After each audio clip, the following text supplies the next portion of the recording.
to consolidate your credit card or other debts? Just log on. Number 2. Yeah. This just in, you were looking at obviously a very disturbing live shot there. That is the World Trade Center, and we have unconfirmed reports this morning that a plane has crashed into one of the towers of the World Trade Center. The CNN Center right now is just beginning to work on this story, obviously calling our sources and trying to figure out exactly what happened, but clearly something relatively devastating happening this morning there on the south end of the island of Manhattan. That is, once again, a picture of one of the towers of the World Trade Center. We can see these pictures. It's obviously something devastating has happened. And again, unconfirmed report that a plane has crashed into one of the towers there. We are efforting more information on this subject as it becomes available to you. Right now we've got Sean Murtaugh. He is a CNN producer on the telephone right now. Sean, what can you tell us about what you know? This is Sean Murtaugh. I just was standing on the Vice President of Finance. Sean, Vice President of Finance for CNN. Sean, we're on the air right now. What can you tell us about this situation? Hello? Yes, Sean, you're on the air right now. Go ahead. What can you tell us? I just witnessed a plane that appeared to be cruising slightly lower than normal altitude over New York City, and it appears to have crashed into, I don't know which tower it is, but it hit directly in the middle of one of the World Trade Center towers.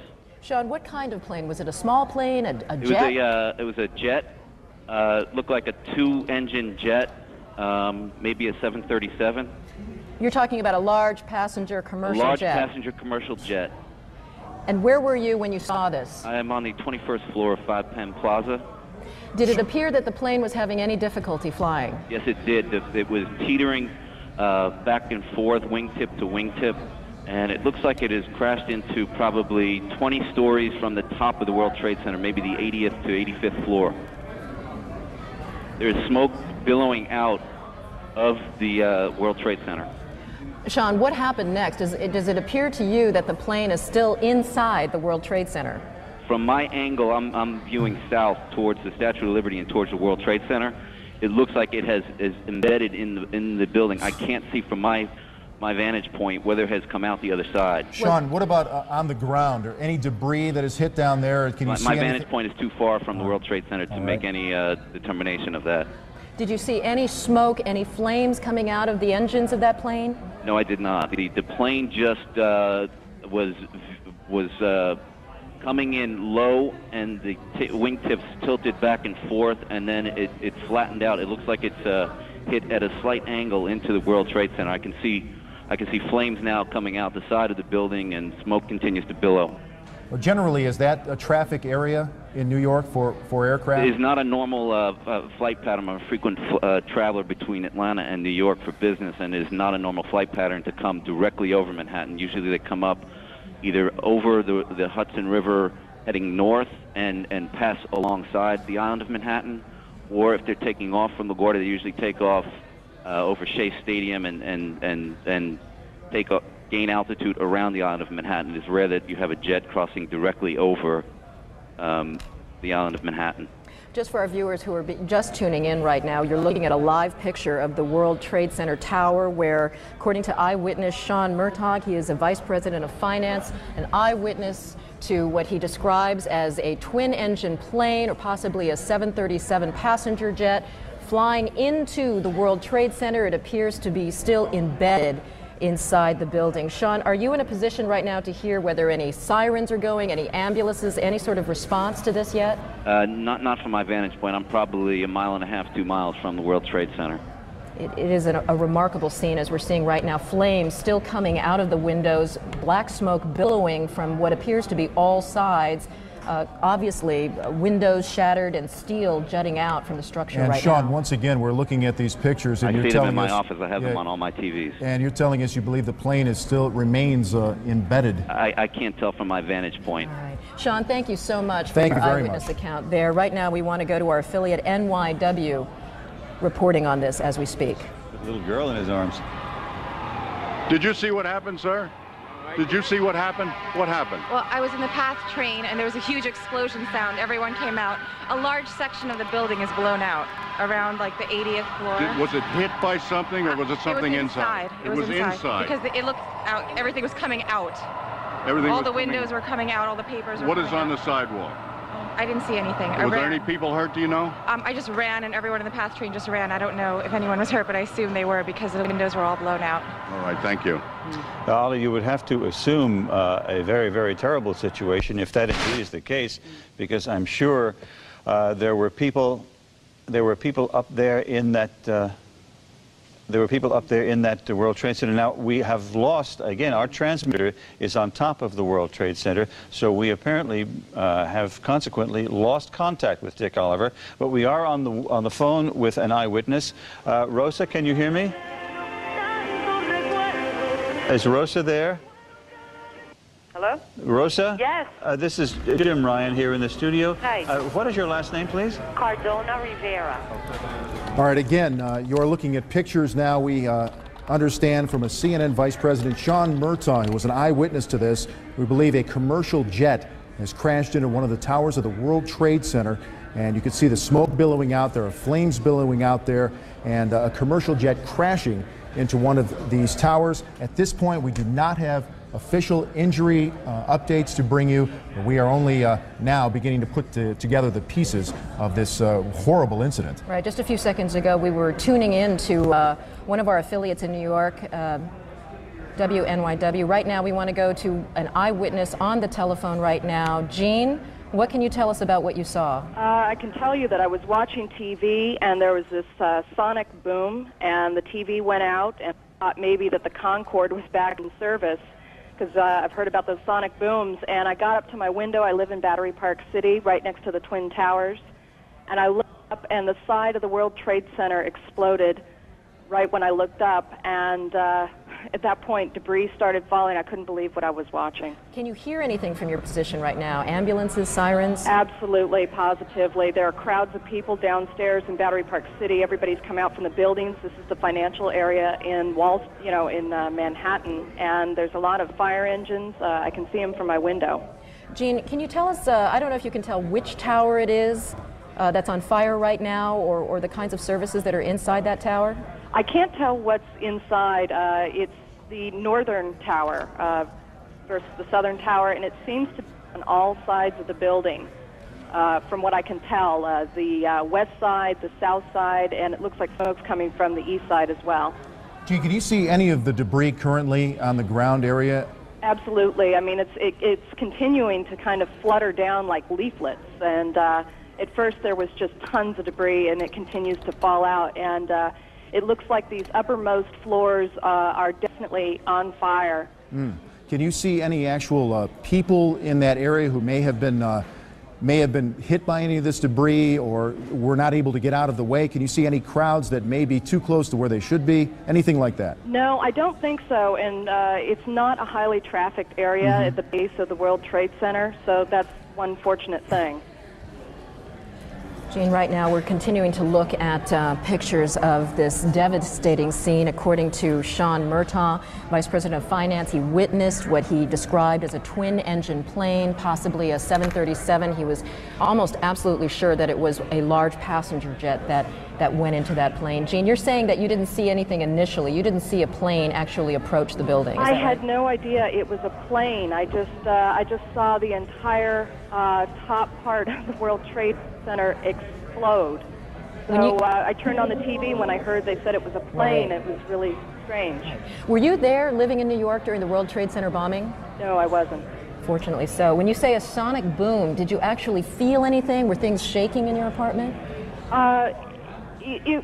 Yeah, you could feel it. It was just a gigantic sonic boom. The TV it went off for a second, and then it went back on.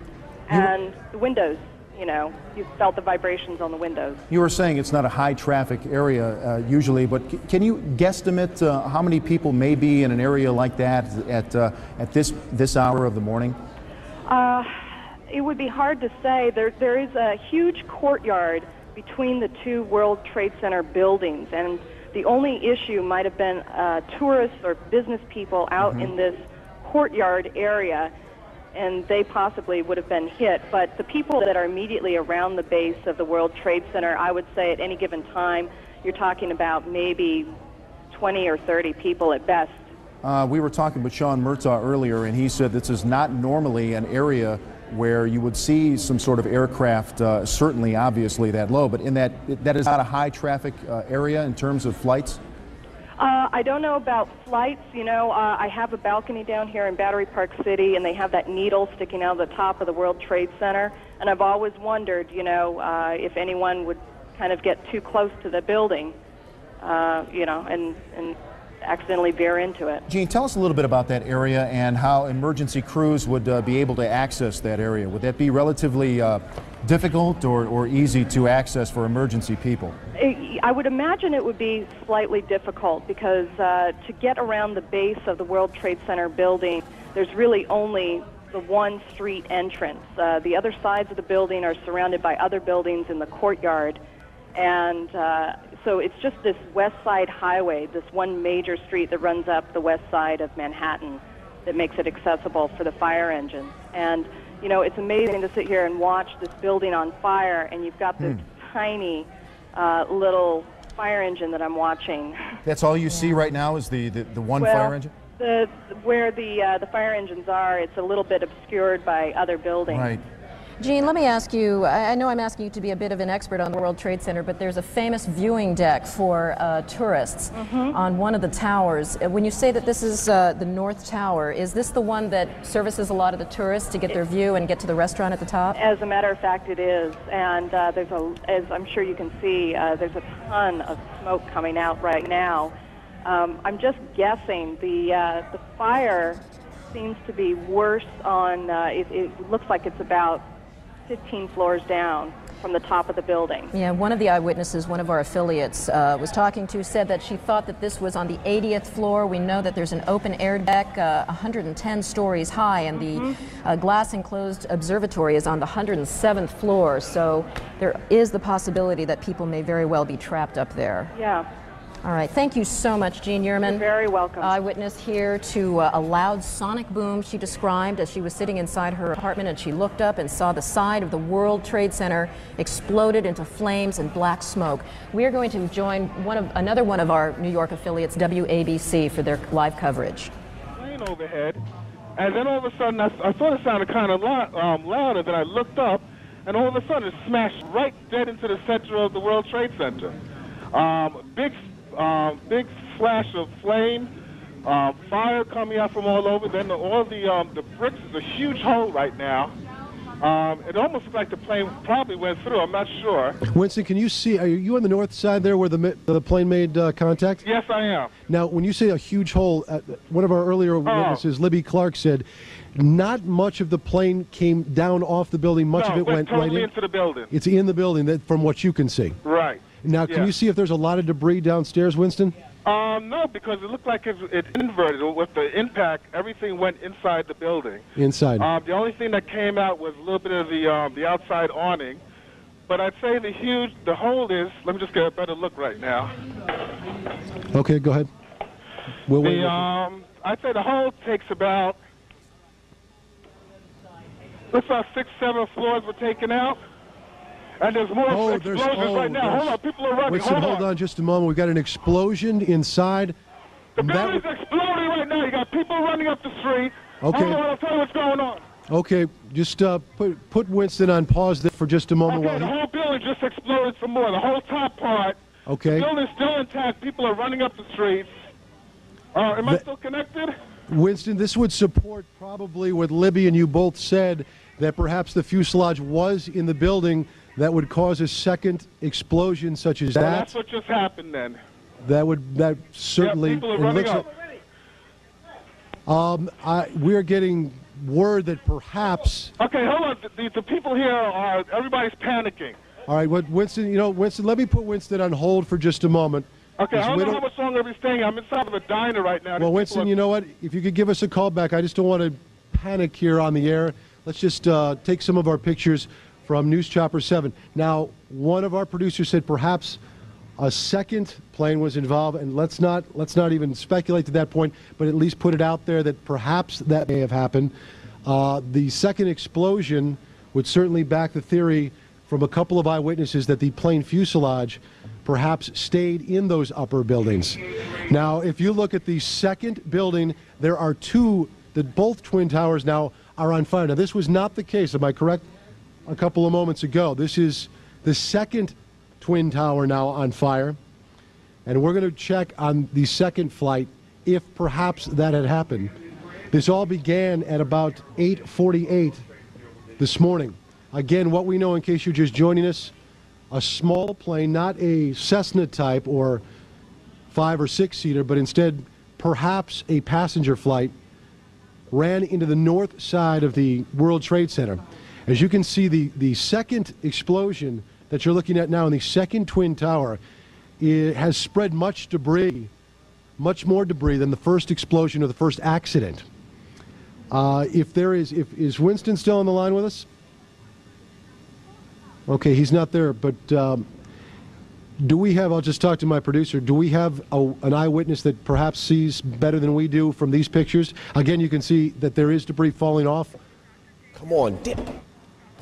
Okay, we actually have an Eyewitness News reporter, Dr. Jay Adlersberg, who is downtown at the time, and he is on the phone with us live. Dr. Jay, what can you tell us? Hello, Steve. I'm actually uptown at 86th and Riverside. I can see the World Trade Center from about half the building up to the top. And about 5 minutes ago, as I was watching the smoke, a small plane, it looked like a propeller plane, came in from the west, and about 20 or 25 stories below the top of the center, it disappeared for a second and then exploded behind a water tower, so I couldn't tell whether it hit the building or not, but it was very visible that a plane had come in at a low altitude and appeared to crash into the World Trade Center. Dr. J, we're going to take a look at videotape just moments ago of the second plane hitting the World Trade Center. That is spectacular pictures. I don't know if you could see the plane, and that too was a passenger plane, if perhaps some type of navigating system or some type of electronics would have put two planes into the World Trade Center within, it looks like, about 18 minutes of each other. You want to go to? We have another copy. There is the second plane, another passenger plane hitting the World Trade Center. These pictures are frightening indeed. These are just minutes between each other. So naturally, you will guess and you will speculate and perhaps ask the question, if some type of navigating equipment is awry, that two commuter planes would run into the World Trade Centers at the same time.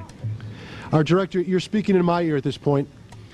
You are looking at live pictures right now of the World Trade Centers. Again, we now have two passenger planes within 18 minutes of each other smashing into the World Trade Centers. Dr. J, are you still with us on the phone? I'm still with you, Steve.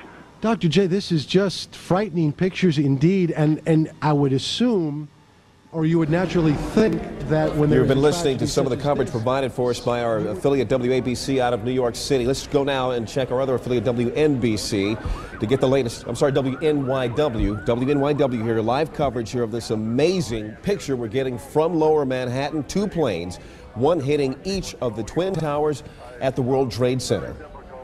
They come by and they say, what happened, what happened? And you just got to say something hit the building and then something hit both buildings. Well, we saw clearly, we didn't see the first one, but we saw clearly that a plane deliberately crashed into one of the upper floors of the World Trade Center. That was the second plane. So two planes crashed into the upper floors of each of the World Trade Center towers. And I understand now that Port Authority headquarters are in one of those buildings somewhere near that location. Jim, I don't know whether we've confirmed that this was an aircraft, or to be more specific, some people said they thought they saw a missile. Well, I don't know how people could differentiate but we might keep open the possibility that this was a missile attack on these buildings. Ali, I must say that we have an eyewitness who said it was a large plane that crashed first. And then as we were watching the live picture here in the studio, we saw a plane crash into the other tower of the World Trade Center. And again, let's just to be sure, there it is. There it is. The plane went right through the other tower of the World Trade Center. That is a very hard thing to watch. And clearly, these are incredible pictures that we're watching this morning. These, thanks to our affiliate WNYW in New York. You are looking at this picture. It is the Twin Towers of the World Trade Center, both of them being damaged by impacts from planes. We saw one happen at about maybe 9 minutes before the top of the hour. And just moments ago, so maybe 18 minutes after the first impact, the second tower was impacted by another, what appeared to be another passenger plane. In fact, we've got some tape replay of that. Do we have the tape available right now? Here's the plate. Here is the tape. You see the plane coming in from what looks like the east side, and it blows into the building with the flames and the smoke billowing out the other side of the tower. It's hard for me to tell exactly which is the north side and which is the south side, but it appears it's coming out of the north side there. Incredible pictures. These happened just moments ago. And I believe we have someone with us on the line. Ira Firmer. We have Ira Firmer, the former NTSB spokesman. And you're watching these pictures as well with us, are you not?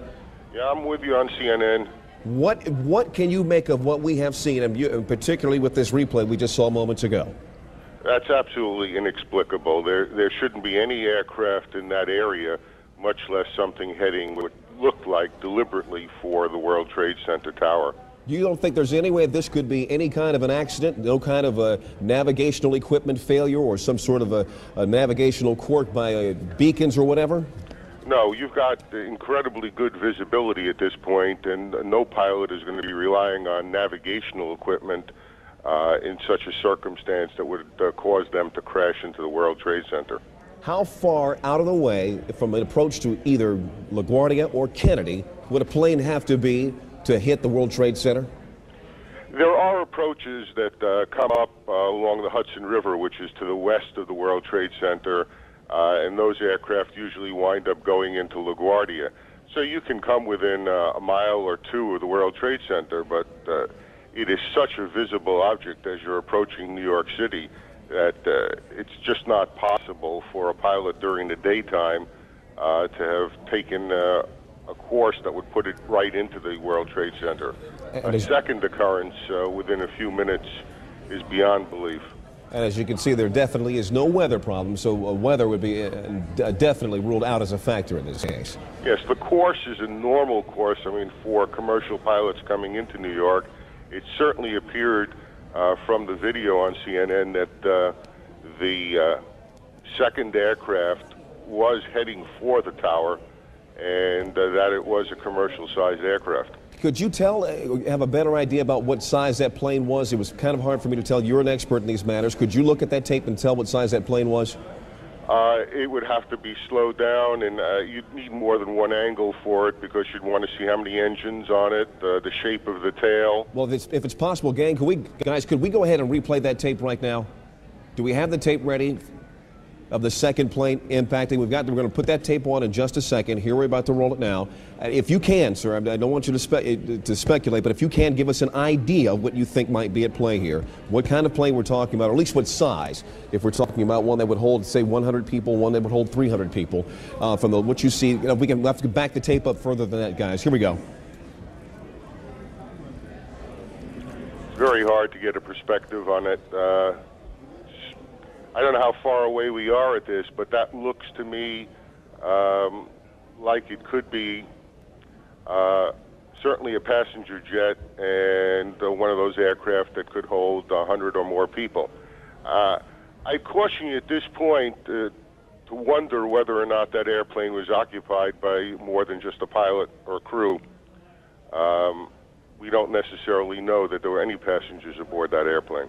Understood. Darren Kagan joining the conversation here, sir, but there's no indication that there would be any air traffic on purpose in the area of the World Trade Center at this time of day, or any time of day for that matter.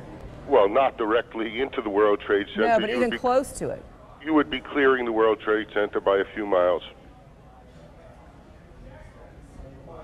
Normal operations. And when you're looking at the pictures that you see with all this smoke and fire and all that, it's just absolutely unbelievable to think that a flight crew that wouldn't ordinarily see the World Trade Center, wouldn't ordinarily be on course, would now not see this as a flaming beacon to avoid.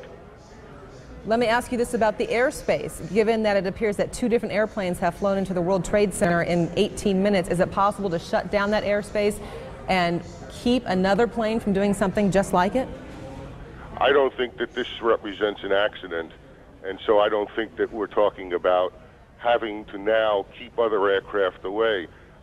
This picture that CNN is broadcasting live is probably from a range of a couple of miles away, and you can see that. No, certainly that, but if there was somebody who intentionally was trying to do the same thing again, is there a way to shut down the airspace to keep planes out? No, you can't shut down airspace. There's no gate, there's no fence in airspace. All you can do is broadcast that that airspace is closed, but if someone is intent on breaking through it, that happens with our military airspace all the time off the coast. I want to bring up a couple of points right now, if I may. We have just been told that President Bush has been informed of this incredible tragedy happening in New York. He did have an event scheduled at 9:30 this morning, which we were going to cover here. He has just canceled that event. We expect he will probably have some comments fairly soon, and we will bring those to you live the moment that we understand he is available. But I'd like to ask you once again, Ira, if I can get back to asking you about this particular crash. Is it possible that those who are tracking planes either at LaGuardia through the radar, can I give us some more information about exactly what happened here? Were these planes, I guess, using beacons to come in, or if there's some sort of identification of these planes as they approach the New York area? Yes, there should be if they were under air traffic control. You've got one eyewitness telling you that the first aircraft flew from Westchester and flew down through Manhattan and directly into the World Trade Center, presumably the North Tower. And now you've got, you're showing the other aircraft coming in, looks to me like it would be from the west, into the other tower. Those planes could be, should be, normally would be under air traffic control, but it is also entirely possible for aircraft to fly into, through, or over New York, or in this case into a building in New York, without being under the control. And we use that word advisedly. All that means is information is what air traffic control is, and just operate and do whatever they want if they don't follow the rules of air traffic control. Ira Furman, we thank you very, very much for your insight, and the longer we talk, the less convinced many will become that this was an accident. We thank you very much for your insight. More information on that just ahead. Now we want to bring in Todd Harris. Todd, on the scene, saw what happened. Todd, are you with us? Yes, I had a perfect view, and the plane was coming in. I noticed it a second before it hit the building. It looked like it was moving slowly, and it lined itself up to hit the building directly. Are you talking about the first plane or the second plane? The first plane. And Todd, tell us exactly where you are, where you had this great view. I was on Highway 278, like a dead-on view of the side that it hit the building. All right, Todd, hang on. We're going to continue our conversation. Leon has something to jump in here with. Yes, I'm checking the wires even as we speak. The Associated Press is reporting right now that the FBI in Washington is investigating reports that these 2 plane crashes are the result of foul play. There is a report here by the Associated Press of a possible plane hijacking. They don't say 2, but they say a possible plane hijacking. Let's go to Kelly Arena, who's on the phone right now from Washington. Kelly? Hello, Kelly. Kelly Arena, are you there? All right, Kelly Arena. Okay, there's Kelly. Kelly, what have you learned? Okay, well, an FBI official has just told CNN that they are investigating, but they have not yet determined whether or not this was indeed a terrorist act. The official that I spoke to said that so far there has been no communication, no one claiming responsibility for either of those crashes. There is an investigation underway. If there is anything to be said officially, it will come out of the the New York City field office of the FBI, which is right now involved in that investigation to find out whether or not it was. But I have to tell you, I repeat, right now the FBI has not determined whether or not this is a terrorist act, although they are investigating. All right, thank you very much, Kelly and Rita. We appreciate that. Darren, Let's back to you. go. Yeah, let's go ahead and bring back in Todd Harris. Todd, are you still with us? We don't have Todd.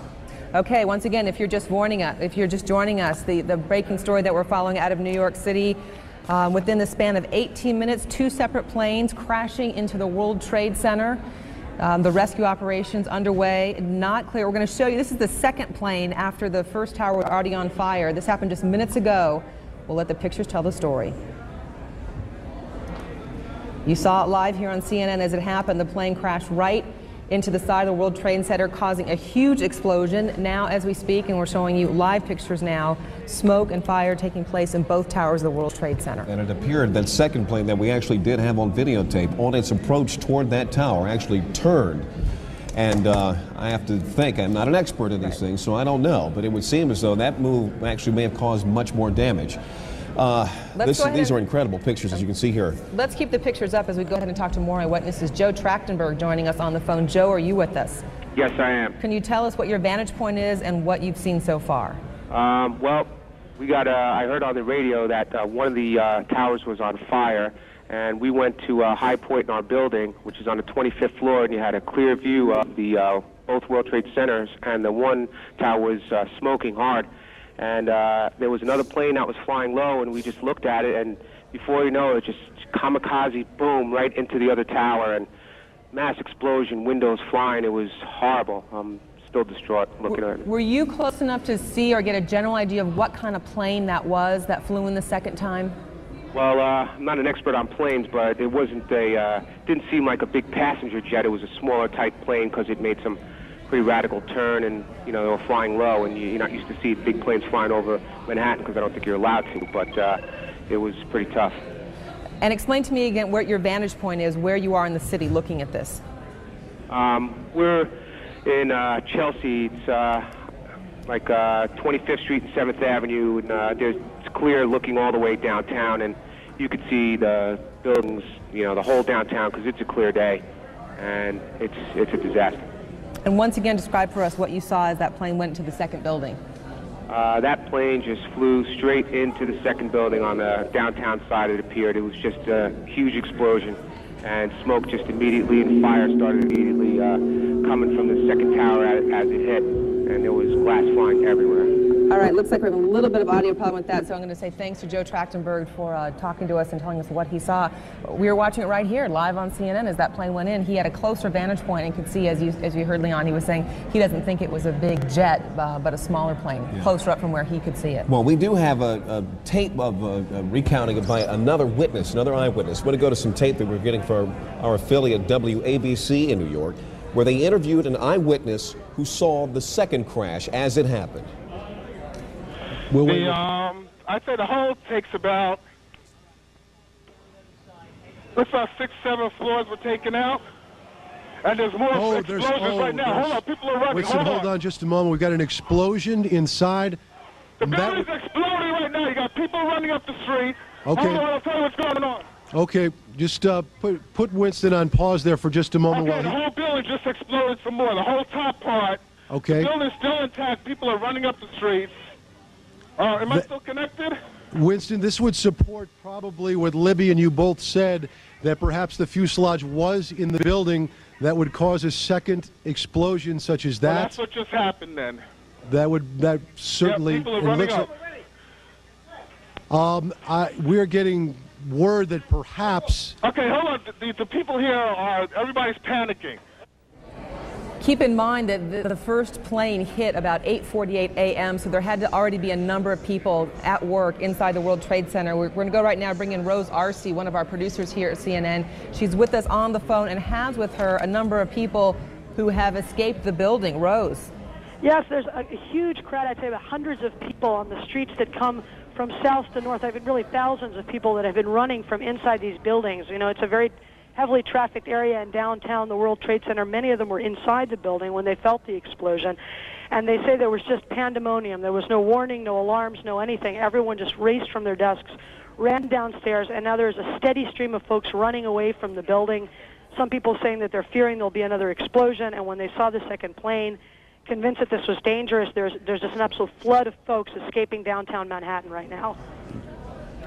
And Rose, do you have anybody with you that could talk about being inside the World Trade Center when this happened? Right now, honestly, there are scores of people that are literally running by me. There's debris on the base of the building that has continued to fall, as you know, even as far as a block away from the building. And what's happened is that everyone seems to have figured out that there's ongoing danger, and there's just a stream of folks running as quickly as they can uptown away from this. Understandably. What about rescue efforts? I would imagine there's still a number of people inside those buildings. Well, right now what you see is there's trucks trying to get through, and people have actually jumped from the crowd and are trying to help direct traffic to try to get emergency vehicles there. There is no traffic going in the other direction, but because of the flow of people, it looks like some emergency vehicles are actually having trouble getting to the scene. And from where you're standing, is there any kind of command center, any place that people are being directed toward? Right now, what there is there's a crush of emergency vehicles and rescue vehicles, but they don't seem to be quite organized in any direction. There's fire department vehicles on the one side where you see the smoke coming out of the building. On the other hand, you see groups of police officers trying to organize the crowd in a more orderly fashion. I think there seems to be some fear on their part that such a huge crowd of people might injure each other on the way out. All right, Rose Arce on the ground there near the World Trade Center. We continue our coverage live with the live pictures as we go. And we're just now getting word again from the Associated Press now saying that the crash of these two aircraft into the towers of the World Trade Center in New York appear to be an act of terrorism. This, they are quoting a U.S. official. They did not say which department of this U.S. official was speaking from, or the authority this official was actually carrying at this particular point, but they're saying that a U.S. official is now saying to the Associated Press, it is official, well, he is saying at least, that these two aircraft crashes we've seen into each of the towers of the World Trade Center are the act of terrorism. We're just getting word now that President Bush is going to be coming out, and he's going to have comments momentarily. We understand, we're keeping an eye on the picture from Sarasota. He's going to be returning to Washington almost immediately, we understand. Darren? And in fact, as you mentioned, President Bush is in Florida today. We're supposed to have an education event just minutes from now. That has been canceled. Our Major Garrett is traveling with the president. Major, maybe you can tell us a little bit more on the president's immediate plans. Good morning, Darren. President Bush, as you said, will make a statement here at Emma E. Booker Elementary School in Sarasota on the catastrophe at the Twin Towers in New York. Following that statement, the president will board Air Force One and return immediately to Washington. We are told by White House officials traveling with the president in Sarasota that he was notified either shortly before 9 a.m. or just shortly after. We don't have an exact moment of the notification of the president. We believe his chief of staff, Andrew Card, told him of the events in New York City. The president has been monitoring them as best as he can. He was, at one moment this morning, sitting reading a book to some of the elementary school children here as scheduled. Reporters asked him if he was aware of the situation in New York. He nodded a bit gravely and said he would have something to say about that shortly. We are expecting that statement any moment now. I can tell you here in Sarasota, with those traveling with the president, they are trying to sift through all of the amazing and terrifying both pictures and details as they can get them from New York City, but no confirmation here from White House officials about what this in fact is, whether it's accident or terrorism. They are trying to gather information as best they can, give it to the president, and trying to keep things on a very calm and even keel if possible. And on that note, Major, it sounds like that exchange of questions with the president came at what would be a sensitive time if he was sitting in front of a bunch of school children and not wanting to scare the children. Well, precisely. And the president has a way of letting reporters know that it's either an appropriate time or an inappropriate time to take questions. He does that in many different environments, many different situations. Clearly this morning with a crowd of children, he wanted to keep an even keel, keep the situation under control as best as possible. He just nodded and said, we'll talk about this later. Right. So once again, we do expect to hear from the president soon. A time frame on that? Within the next 10 minutes or so. Again, things are very much in flux, things are a bit confused. The event here, which was scheduled to talk about education reform, talk about the importance of reading, that has been scrubbed, and the president is trying to gather whatever information, all the information he can from various White House sources make a statement, and then get aboard Air Force One, get back to Washington just as soon as you can. Major Garrett traveling with the president in Sarasota, Florida. Major, thank you very much. And of course, as soon as the president begins to speak, you'll see those comments live here on CNN. Leon. I want to just inform you that we've just gotten word, according to Reuters news service, trading on the markets in New York have been postponed indefinitely. And we will try to keep an eye on that, but can't expect that to happen, get underway anytime soon. But we just heard our Major Garrett mention moments ago this investigation. We're just now getting reports here, the Associated Press, saying that U.S. officials are saying this is an act of terrorism. Let's go now to our David Enzor, who's on the phone right now, and give us some more information on what may be at stake there. David. Well, Leon, I can just tell you that U.S. officials are also telling me that this is clearly not an accident in their view, and they do believe that terrorism is at the root of this. They believe this is a terrorist act. However, they have very little other information. Obviously, law enforcement agencies will be taking the lead on this, trying to find out who was flying the planes, whether they had in fact been turned away from their regular flights, and so on. So very little information. David, we're going to have to cut you off. President Bush is speaking. For America, I unfortunately will be going back to Washington after my remarks. Secretary of Rod Page and Lieutenant Governor will take the podium and discuss education. I do want to thank the folks here at Booker Elementary School for their hospitality. Today we've had a national tragedy. 2 airplanes have crashed into the World Trade Center in an apparent terrorist attack on our country. I have spoken to the Vice President, to the Governor of New York, to the Director of the FBI, and have ordered that the full resources of the federal government go to help the victims and their families, and to conduct a full-scale investigation to hunt down and to find those folks who committed this act. Terrorism against our nation will not stand. And now, if you join me in a moment of silence.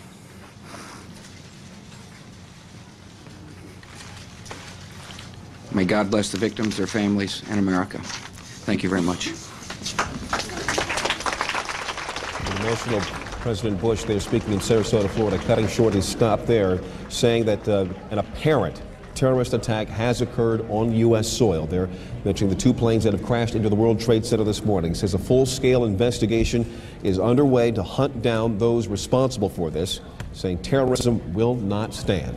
And Leon, on the heels of the president's remarks, CNN has learned that at least one of the planes involved in this hit on the World Trade Center was an American Airlines 767, a Boeing aircraft that took off from Boston. What happened to that airplane as it took off from Boston and how it ended up at the World Trade Center, our details will have to fill in as we go. But let's go ahead and bring in our David Enzor. David, you were saying before we interrupted you for the president's remarks. Well, unfortunately, the amount of detail that the officials who are tracking this have is pretty sketchy at this point. But I was just saying that officials are calling this an act of terrorism. They're saying that's clearly what it is, clearly not an accident. And law enforcement agencies, the FBI and others, will be taking the lead on this, officials say. And clearly, obviously, they will first try to ascertain who did this. What nationality are they? What's behind this?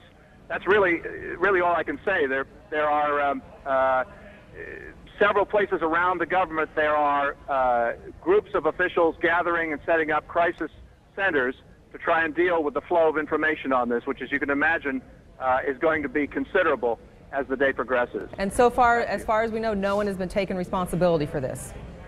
There have been no claims of responsibility, and U.S. intelligence officials say they had no warning of anything like this coming along. All right, David Enzor, thank you for joining us on the phone. Once again, you can see that information at the bottom of your screen. 2 different planes have flown into the World Trade Center within the last hour. One plane was an American Airlines Boeing 767 from Boston. In terms of how many people were on board that plane and if it was forcibly taken from Boston into New York, we still have yet to learn. We're joined now on the telephone by the former Federal Emergency Management Agency Director James Lee Witt. Director Witt, you're watching these pictures with us this morning. Your comments? Well, it's just horrible. There's no doubt. I did see the one plane flying into the building. It's just unbelievable, something like this. But, you know, we've been for several years now, we've been working on terrorist type events, and and this is apparently one of those events. Do not know yet, but apparently it could be. And right now, I know I really feel for those families, but Richie and the New York Emergency Management, the state of New York, and I know they're very busy right now in the law and the FBI and law enforcement. But this is one of those crisis management as well as consequence management situation that they're going to have to be dealing with. The first thing that calls to mind to many of us who have been here to cover these events was the World Trade Center bombing back was in '96 when that bombing occurred.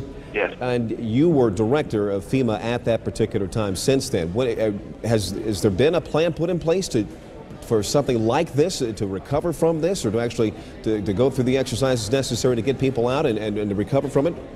Well, they have a very good plan in place, and for even events, not as this. I don't think I don't know if they put a plan in place for airline crashing into it, but I know they take every scenario they could think of and try to deal with a plan that will help them respond in the most effective way. And we even practice airplanes flying into igloos, and at some of the arsenals around the United States. So you try to practice for everything you can think of and hope for the best, and that you can be able to respond and hope none of this happens. But on that note, then, did you run any kinds of tests at all, or any kinds of, theoretical tests or computer tests or anything on something like this? We didn't. I'm not sure if New York City did. I'm sure they did. But you can't. How can you stop something like this without having an anti-aircraft gun sitting on top of buildings? Yeah. You just can't. You can prepare the best you can be, and that's all you can do. But I'm sure that they've got everything in place and doing. They always do an excellent job up there in New York.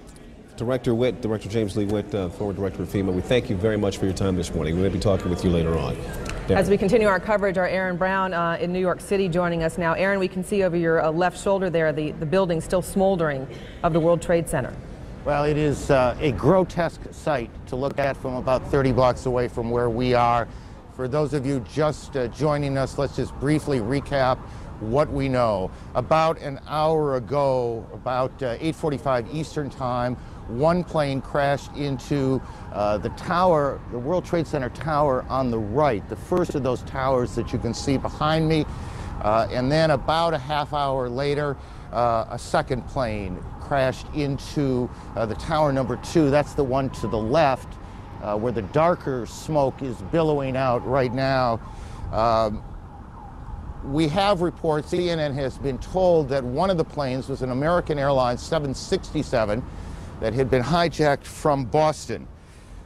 We don't know if that was the first or the second plane that hit the tower, but we do know that it was a 767 American Airlines jet. At least that's what CNN has been told by sources so far this morning.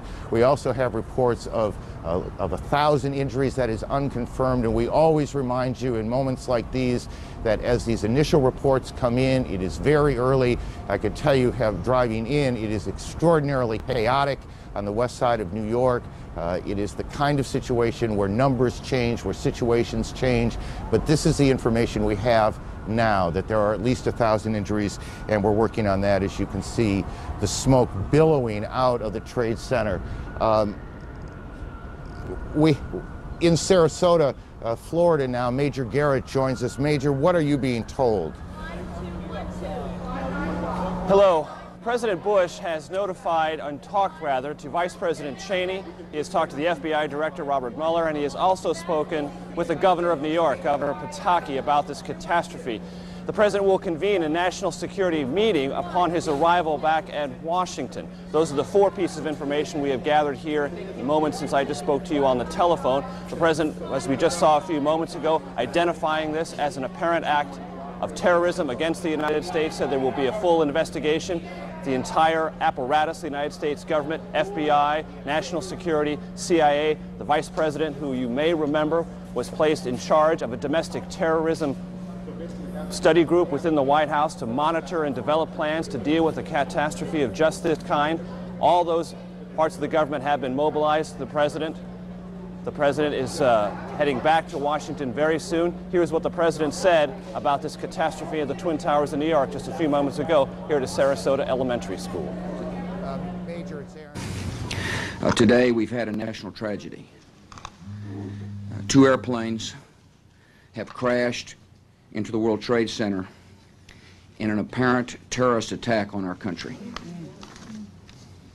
I have spoken to the Vice President, to the Governor of New York, to the Director of the FBI, and have ordered that the full resources of the federal government go to help the victims and their families, and to conduct a full-scale investigation to hunt down and to find those folks who committed this act. Terrorism against our nation will not stand. And now, if you join me in a moment of silence.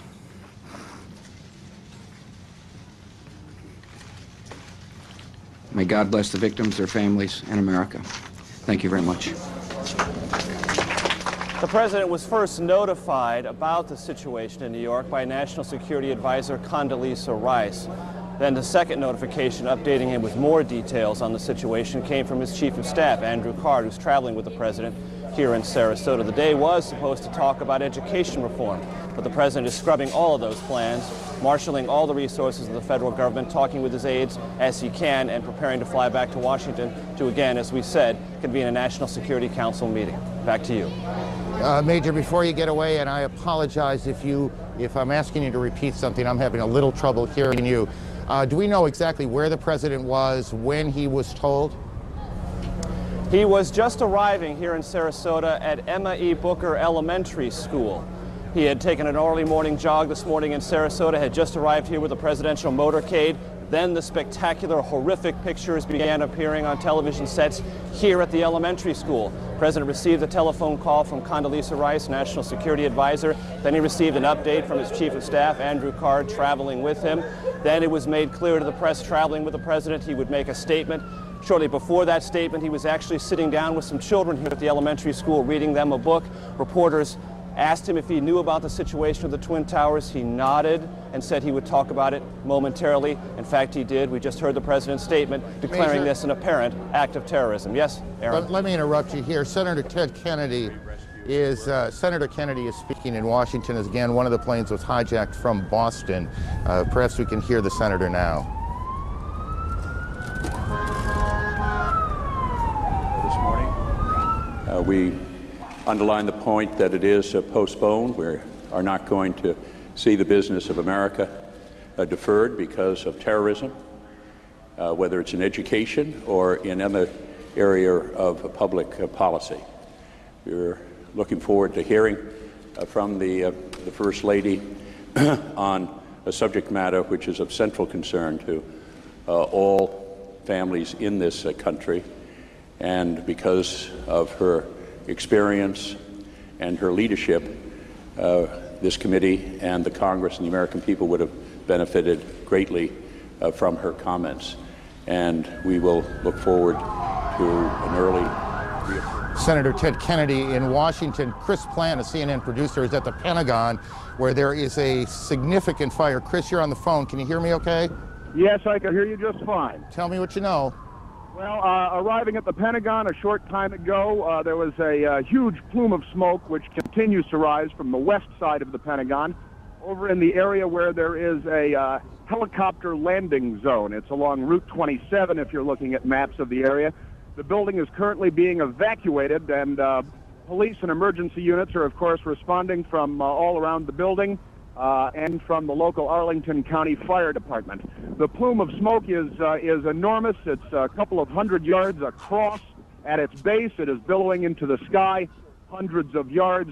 It's impossible for me to say from this side of the building whether the building itself is on fire or up in flames, or exactly what caused this. I did not hear an explosion, but there is certainly a very, very significant fire in this enormous office building on the west front.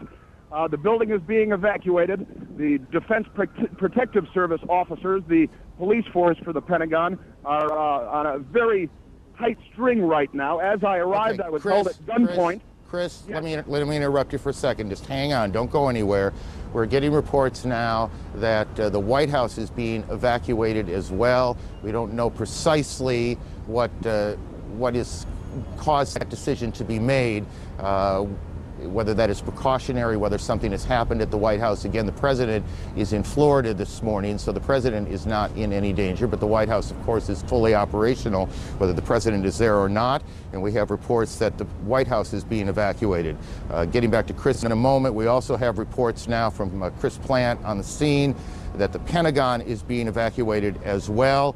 All of this coming on the heels of a large fire at the Pentagon, and we can't tell you at this moment whether that fire is inside the Pentagon building itself or on the ground to the Pentagon. And these two planes that you can see behind us that hit the World Trade Center, that's Washington, the old executive office building, I believe, and you can see the plume of smoke behind it, which we will assume until we're told otherwise that that's the fire at the Pentagon. I believe that's correct.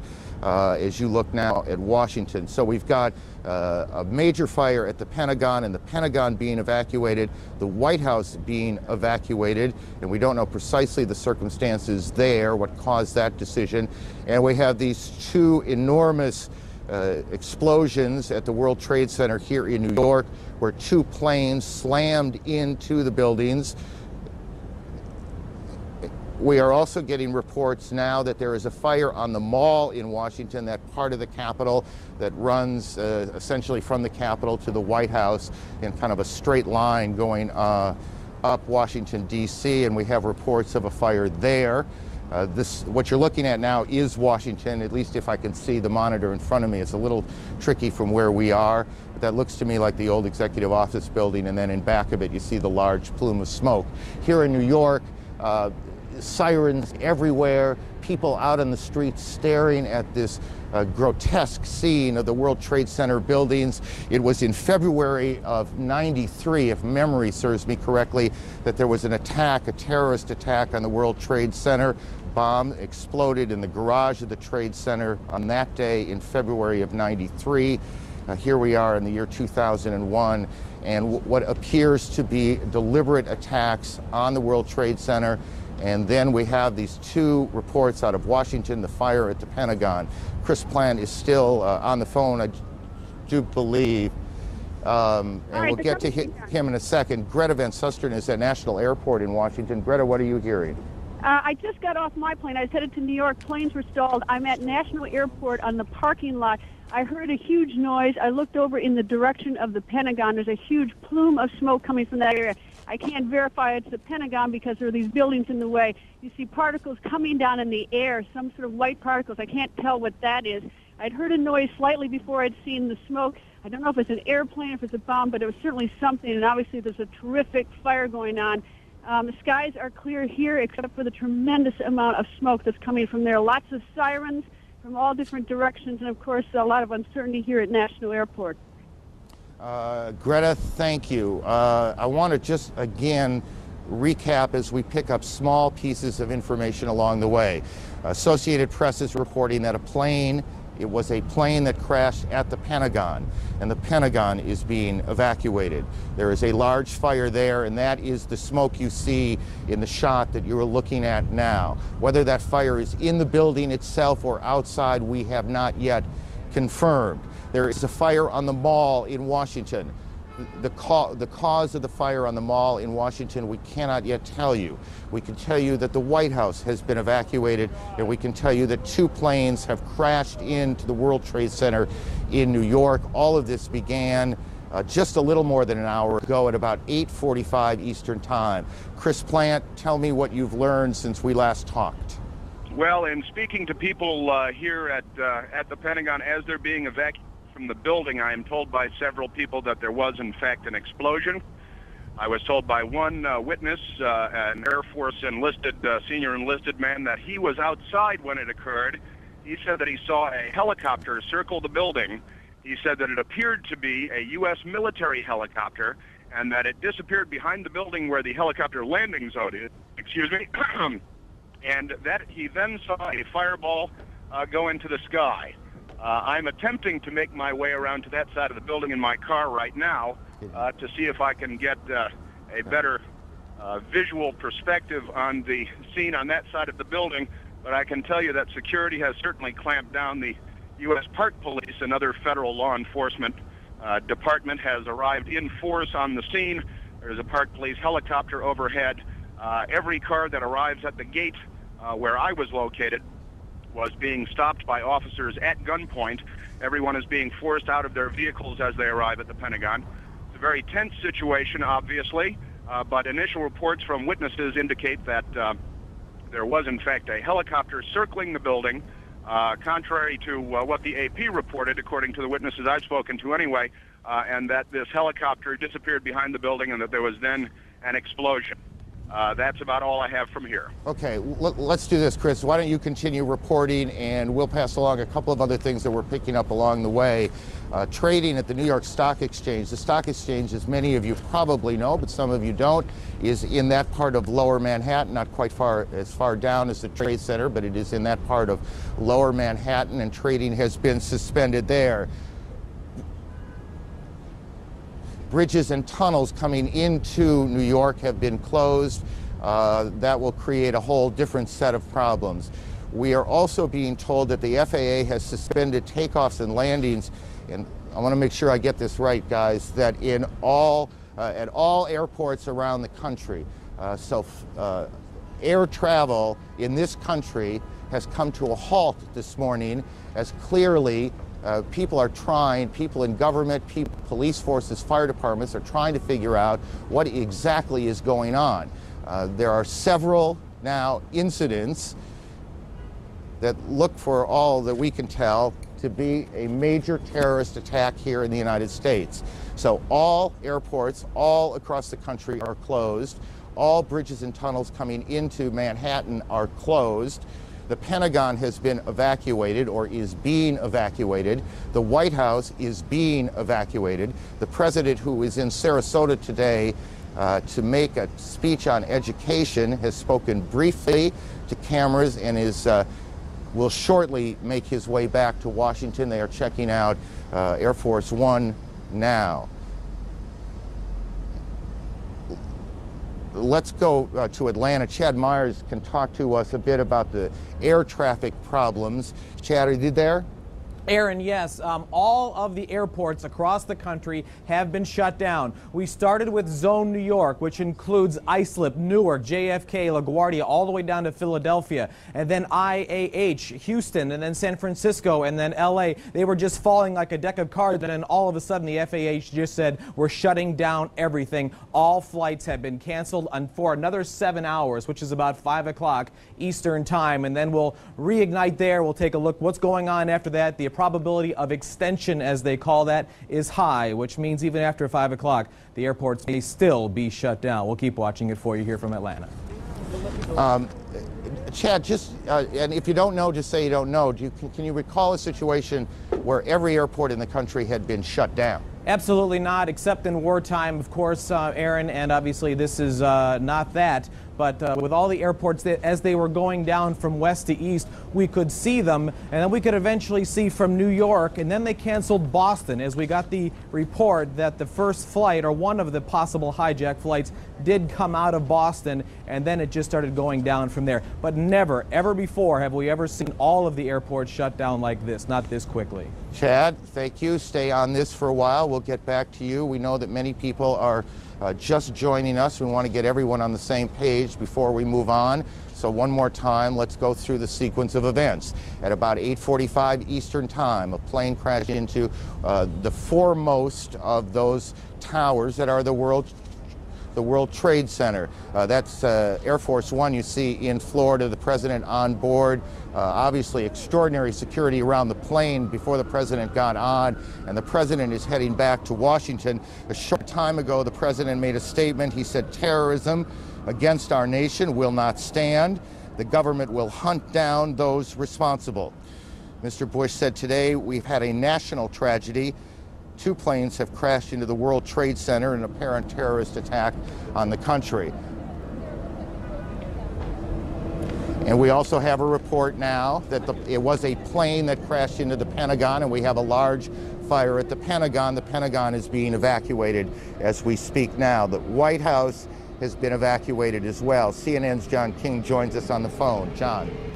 Aaron, I'm standing in Lafayette Park directly across from the White House, perhaps about 200 yards from the White House residence itself.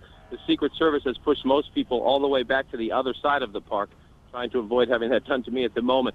Just moments ago, they started slowly evacuating the White House about 30 minutes ago, and then in the last 5 minutes, people have come running out of the White House and the old Executive Office building, which is the office building right directly across from the White House.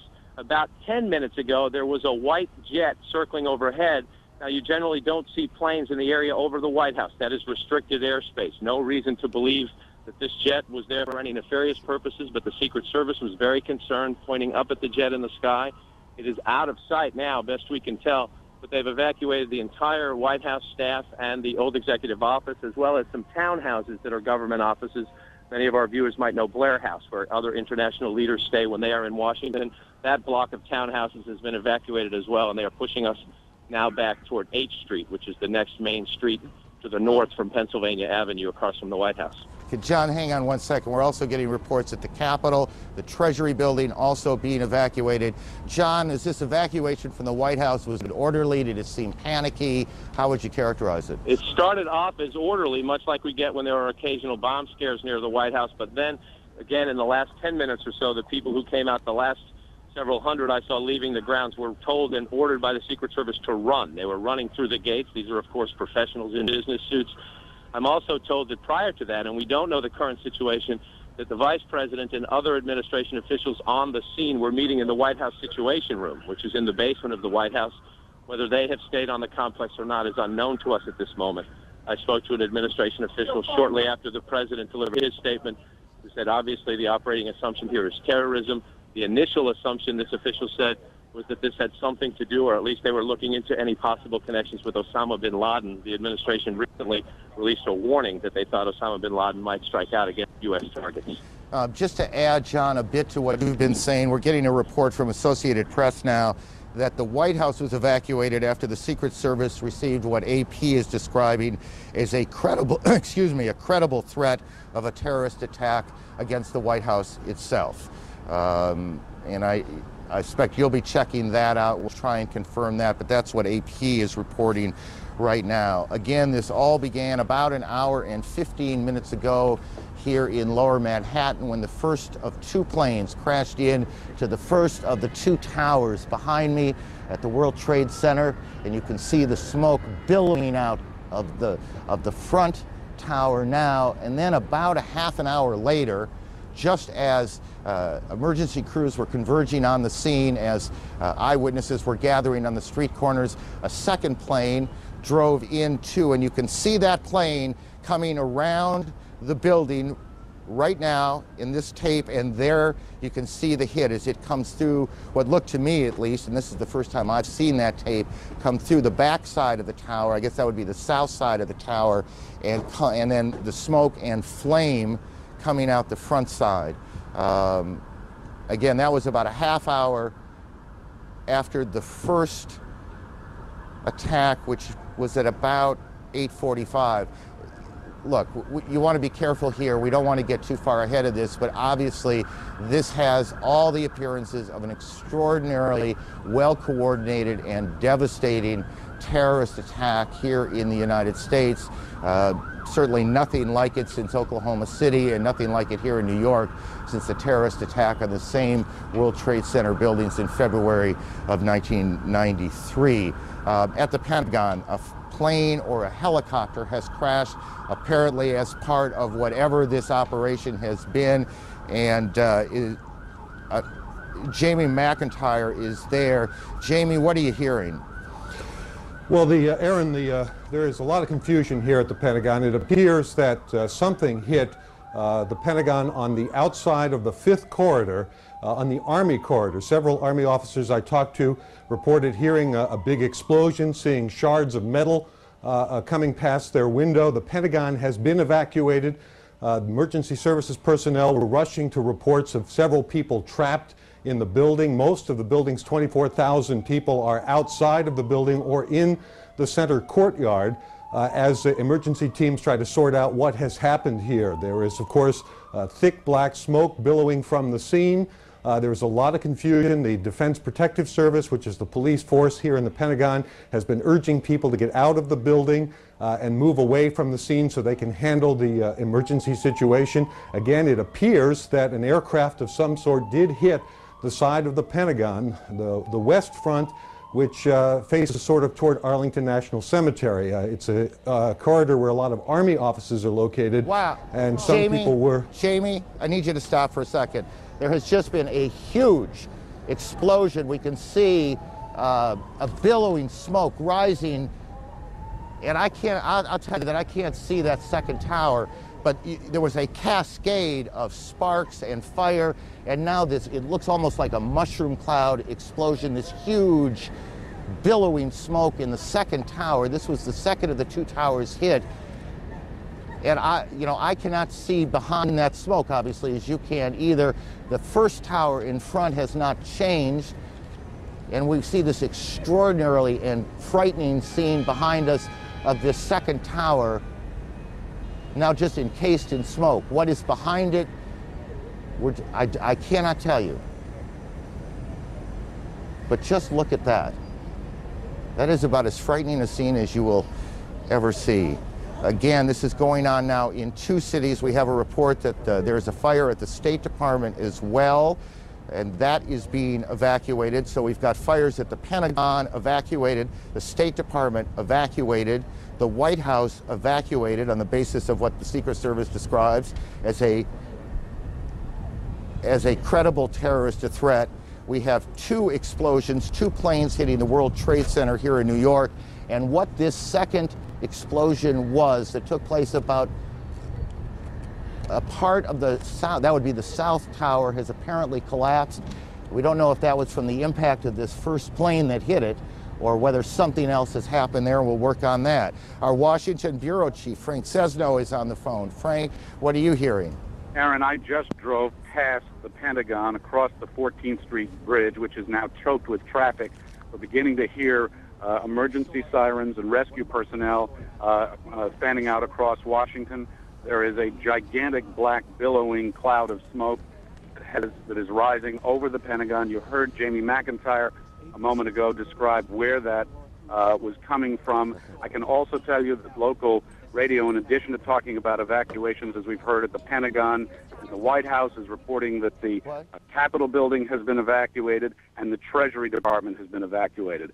Washington, D.C., the nation's capital, is exceptionally tense and clearly taking steps as if it is virtually under siege here. We don't know specifically, as you've said, what has taken place at the Pentagon, but this is very serious, striking at the heart of the national government.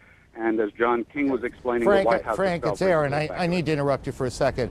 Again, there has been a second explosion here in Manhattan at the Trade Center. We are getting reports that a part of the tower, the second tower, the one a bit further to the south of us, has collapsed. We are checking on that. We are also told that the Sears Tower in Chicago has been evacuated, and what I can't tell you on that is whether there was something specific that happened there, whether there was an attack on that building yet, we're checking that out, or whether there was a warning, whether there was a threat of some sort, or whether that is simply precautionary. What we can tell you is that just in the last several minutes here, 2 or 3 minutes, a second or third, I guess technically, extraordinary event has happened here in Lower Manhattan. You can see this extraordinary plume of smoke that is, or was at least, the second tower of the World Trade Center. Perhaps 3 or 4 minutes ago, you could, from where we were standing, see that second building that is just a bit to the south of the first building, but you can't see it anymore. It is covered with smoke.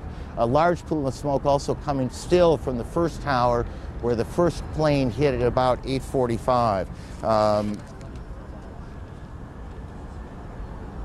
We can, by the way, if we can cue the tape, we can show you that second attack or at least the second explosion in the Trade Center that occurred at about 9:15 Eastern Time. As you can imagine, there you can see to the right of your screen a plane coming in. We do have a report of a hijacked American Airlines plane. It comes into the south side and then boom, you can see the fire coming out the front or the north side of the building. I guess that'd be the northeast side of the building.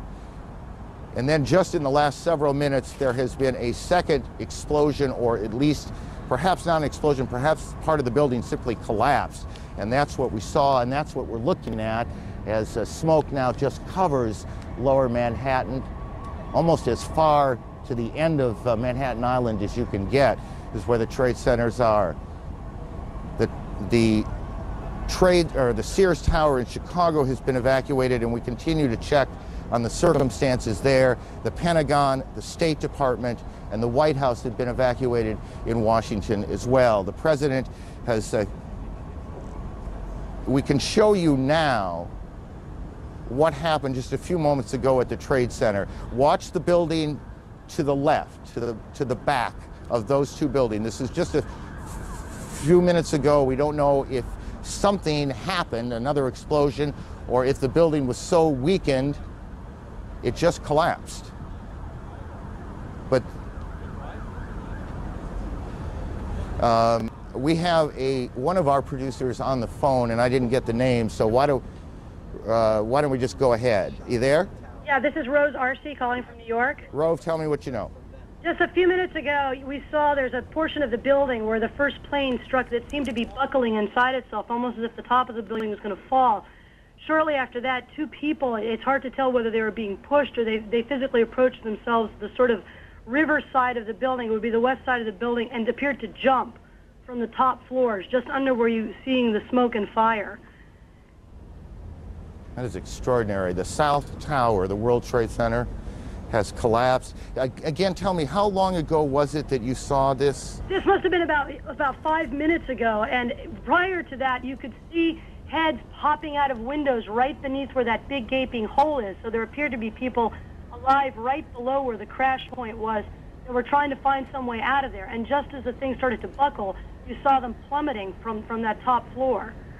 Right, and perhaps this is stating the obvious. We apologize for that, but obviously people were already at work here at the Trade Center when this happened.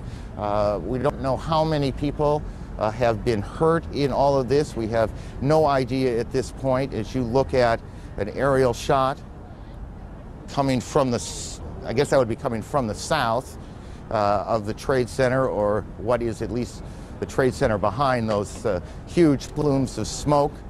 All airports across the country, every airport in the United States has been shut down as the FAA and the government tries to figure out exactly what has happened, what is at risk, what is not, who is behind it. Are there more explosions, more attacks yet to come? Here in New York, trading on the New York Stock Exchange has been suspended, at least for now. All bridges and tunnels coming into the city have been shut down as police try and clear the way. We can tell you, as we were coming in perhaps an hour ago, there was a convoy, I can't think of a better word, a convoy of fire and police trucks racing down the West Side Highway, and this is in the middle of rush hour. Obviously, every available fire unit here in Manhattan has been brought to the Trade Center. Outside the White House, John King, our senior White House correspondent. John. Hello, Aaron. They have pushed us even further back away from the White House now, and there are more than a half dozen fire trucks, some of the Secret Service now patrolling the perimeter at Lafayette Park, which is directly across from the White House, have automatic rifles drawn to keep people away from the park, and they're policing back and forth. You can probably hear additional fire apparatus arriving on the scene. Senior White House staffers who were evacuated, all they can tell us is that they were told that there was a credible threat on the White House as well, and that they were told to evacuate the premises. What we do not know is whether or not the Vice President and the National Security Team have stayed inside the White House Situation Room. We know that they were directing and monitoring operations from there as of just about 20 minutes ago. but the White House staff, the executive office building staff, and all the office buildings around, including the Treasury Department and some government and some non-government office buildings, people have been evacuated out into the street. And again, the Secret Service now putting up yellow police line tape, and some of them patrolling Lafayette Park with automatic rifles, which is a scene quite extraordinary here across from the White House. John, tell us as best you can what the government's national security apparatus will do right now. I mean, what do you guess is happening, and where is it happening? Well, I don't want to guess at all, but from the White House Situation Room, a president or a vice president can direct a war, can direct a full-scale world war. The White House Situation Room is where all information is accessible to all information from the United States military, from the Federal Emergency Management Agency, from the Federal Aviation Administration in this case. The White House Situation Room is prepared just for situations like this, unfortunately, to be prepared in a time of crisis for the president to monitor incoming information and to direct any U.S. military or non-military emergency response. The White House Situation Room is a bomb shelter, for that matter. That part of the White House is a bomb shelter. Whether or not they have stayed in there is unclear. We know in the past that would be the routine. We just do not have a direct answer as yet because most of the staff, if not all of the staff, has been evacuated from the premises. So I gather you're just you're not able to get any calls into the building right now, or at least not getting them answered at this point. Calls you get into the building are not answered at this point. And more fire apparatus showing up now as we speak. We saw most of the senior staff come out. We have not seen the national security staff that we would recognize anyway, but I should note there are other gates from the White House. We are on the north side, and this is John, you're being drowned out by the sirens. Alan Dotz-Frank of our bureau here in New York joins us on the phone. Alan, where are you? Hi, Aaron. Our colleague Jennifer Westhoven also just arrived. She was closer to the building. I'm just south of Canal Street, about 10 blocks north of World Trade Center. And just before 10 o'clock, parts of the building began peeling away. People started screaming. Jennifer tells me, because she was a little closer to the building, that the police began yelling, "Run, run." And thousands of people started running away from the buildings as they were falling. That was, of course, followed by a onrush of ambulances and special police vehicles. Some people have told us, although I can't confirm this, that dozens of stories of the building have fallen away, maybe down as low as the 30th floor. Let's get in, Mike. And again, just because we lost a little bit at the beginning, where are you physically now? This is I'm just south of the Holland Tunnel in downtown Manhattan, perhaps 10 to 15 blocks north of the World Trade Center. Got it. And the pictures that our viewers are looking at, this was that collapse of the South Tower. Correct. Just a few minutes ago here in New York. Yes, and moments after that, people began running toward us. Jennifer Westhoven, who normally is at the stock exchange, was only about 5 blocks away, and she saw the same thing. Alan, thank you. Let me go to one of New York's deputy mayors, Randy. Former deputy mayor. What are you hearing, Randy? I only know what I have seen on television. I've tried to talk to some friends. Here we go. Hand me the microphone. There we go. I only know what I have heard on television. I've tried to speak to some friends. Obviously, phone lines, communication is difficult. Nothing prepares you in life for a senseless tragedy like this one, but there is no city better prepared to deal with such emergency situations than New York City. Tell me, based on the plan, what is happening 30 blocks away? Sure. Mayor Giuliani established early on an Office of Emergency Management to coordinate all the government agencies involved. So you have coordinated leadership of police, fire, health, all the city agencies responding to that emergency. They've planned for this kind of event. Unfortunately, this is not a unique occurrence in the life of New York City or our country. Tragedies like this have happened. It may not be a unique occurrence, but it is a very rare and extraordinary one. It is extraordinary, right. And therefore, in New York City, we have coordinated response, and they're responding now and providing every help that they can under these extraordinary circumstances. Hang on one second. We have a report now of an explosion on Capitol Hill, and we are checking that out. We have a report of a plane crashing at the Pentagon being evacuated, fire on the mall in Washington, the State Department evacuated, and We have all flights shut down across the country as officials sort out what's happening here. Randy, back to you for a second. How much of the, well, if I recall this correctly, there is what was called a bunker, the mayor's bunker, for these sorts of events in the Trade Center, correct? There is an emergency management center at the Trade Center. Is that, clearly the mayor is not there. I have not spoken with the mayor, so I don't know his physical location, but I do know that coordinated emergency response started immediately. It's something that the city prepares for, and it's something that, under these tragic circumstances, the city is doing everything it can to respond. How much of the plan changed after the World Trade Center bombing in '93? Well, there was no coordinated city response. There was no Mayor's Office of Emergency Management. Rudy Giuliani established that.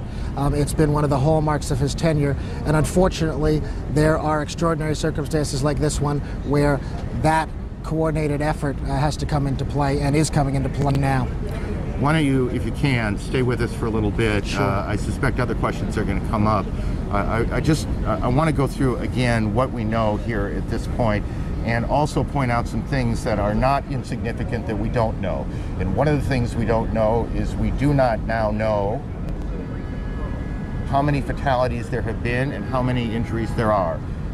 We can only surmise that this has been catastrophic, a catastrophic event here in New York. Both Trade Center towers hit.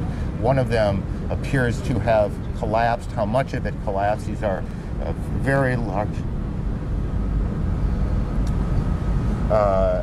In any case, we cannot tell you how many injuries, how many fatalities there have been.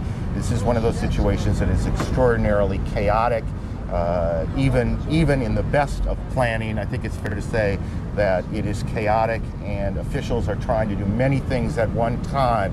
We have on the phone a pilot who witnessed these planes crashing in to the World Trade Center. Sir, can you tell me your name? John, can you hear me? Yes, I can. John, tell me what you saw. This morning we were at Midtown Manhattan in a 31st floor of a building facing south. We saw a 767 flying low down the center of Manhattan Island heading towards downtown Manhattan. At about maybe 20 blocks north of the World Trade Center, we saw the plane veer to the left and fly directly into the north side of the South Tower. So this was the second plane that hit the tower, correct? No, this was the first plane. Got it. John, this was the 767. Got it. John, hang on. Kate Snow's on Capitol Hill. Kate, what can you tell us about the events there? Well, I'm a couple of blocks away from the Capitol right now. I can tell you that about a half hour ago, the Capitol building itself was evacuated. It was a little bit chaotic. Everyone was running out of the building. People ran a couple of blocks away. We have now been pushed back by security. We're within 2 blocks of the Capitol.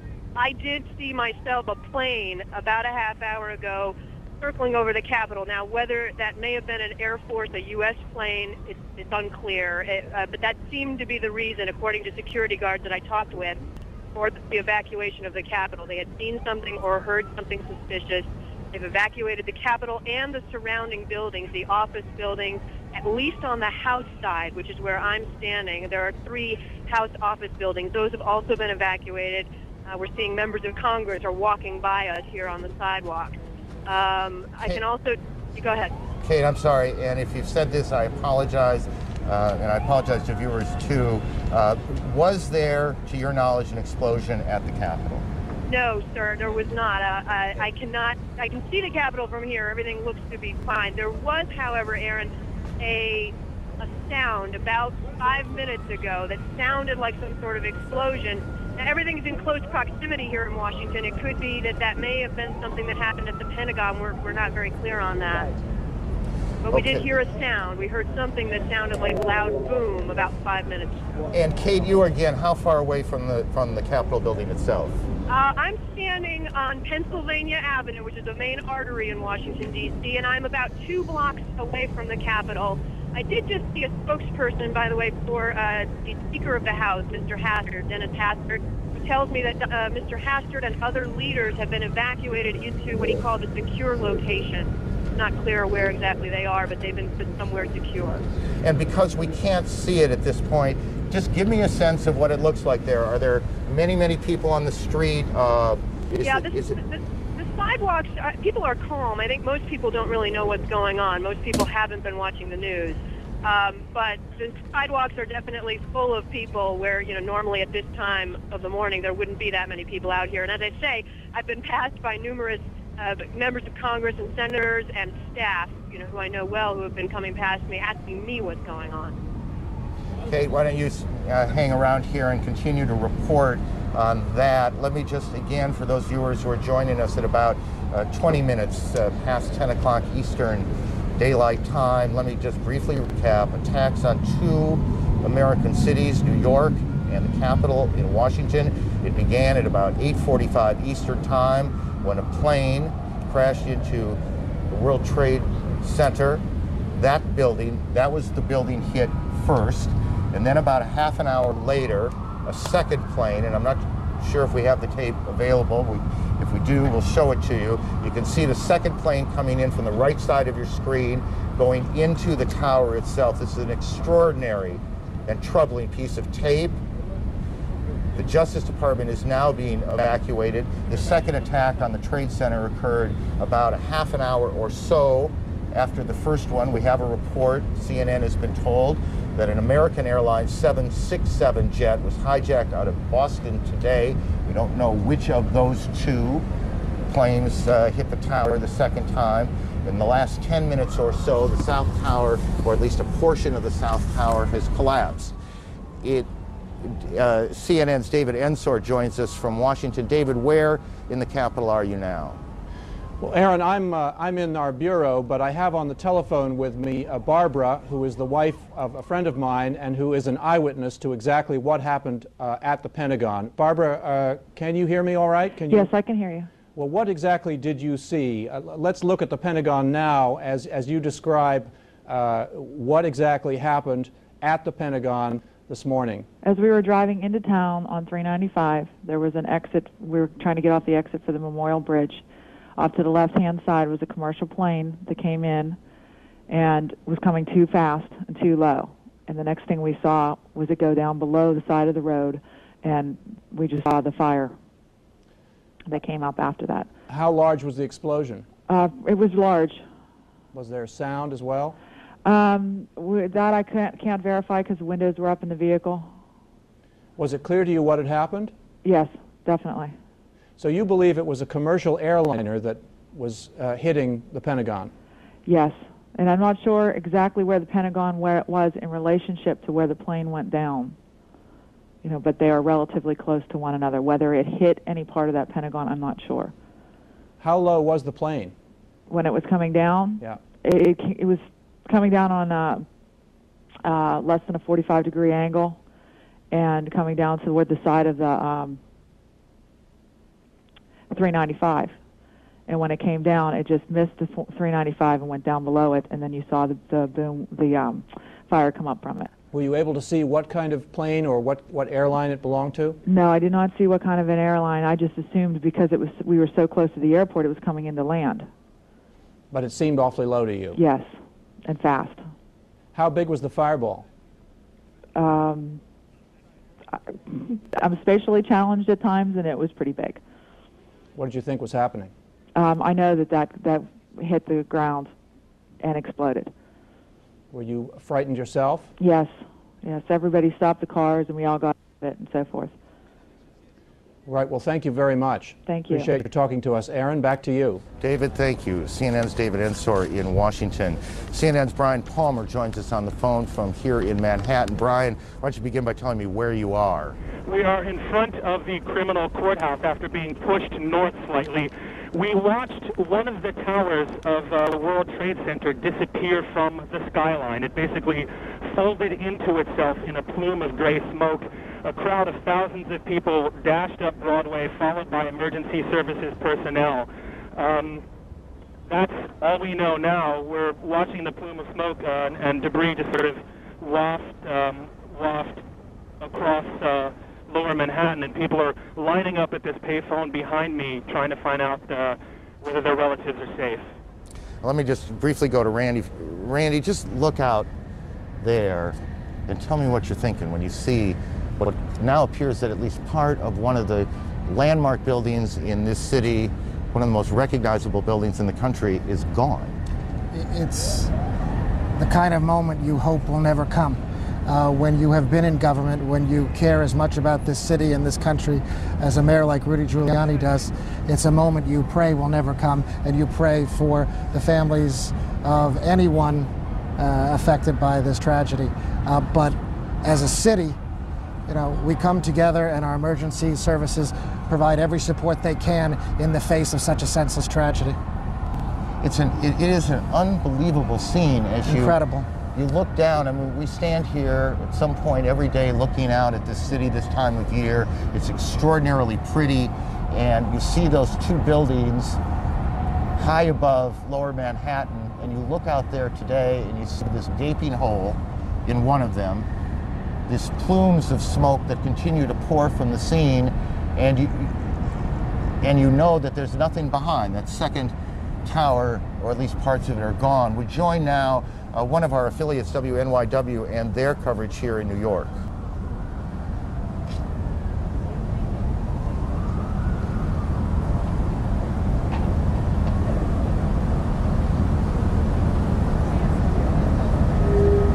Well, we'll try and make that connection again in two cities now, and there are a lot of pieces of information floating around. We need to try and button up some of this.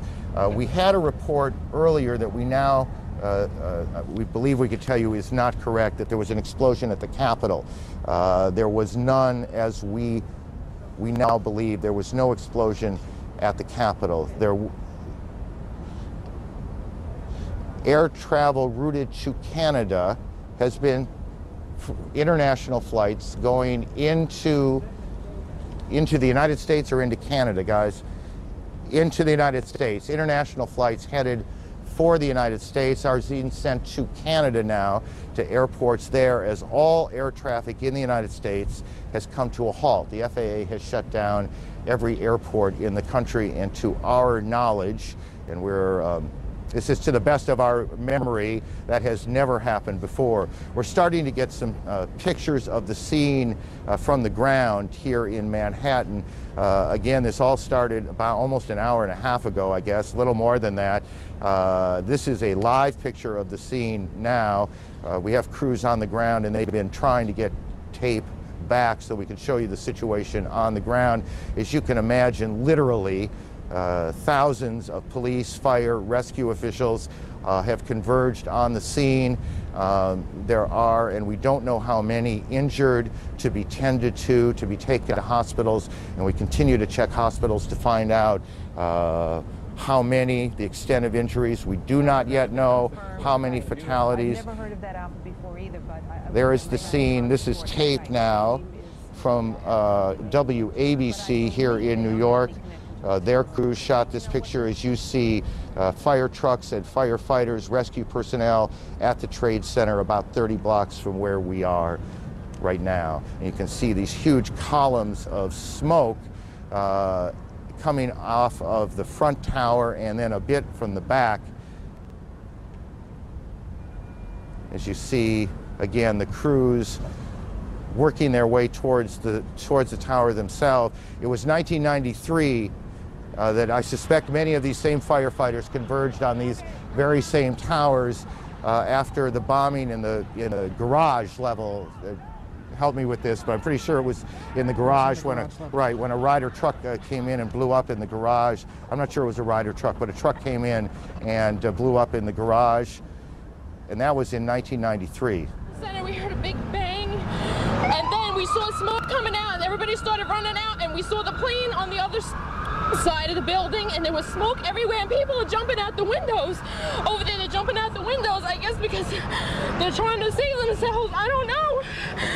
And I don't know, everybody just doesn't know where to go. They won't everything is blocked off. You can't even, they're telling us to get out, but there's nowhere to go.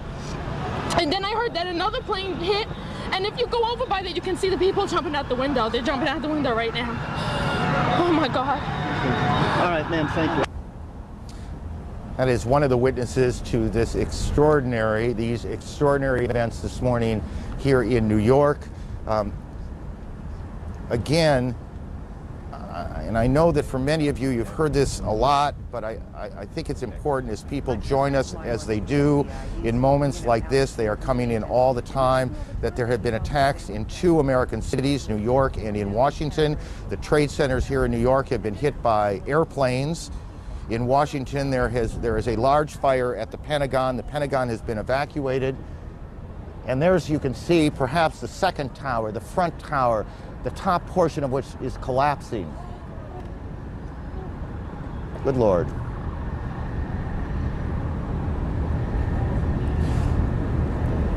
There are no words.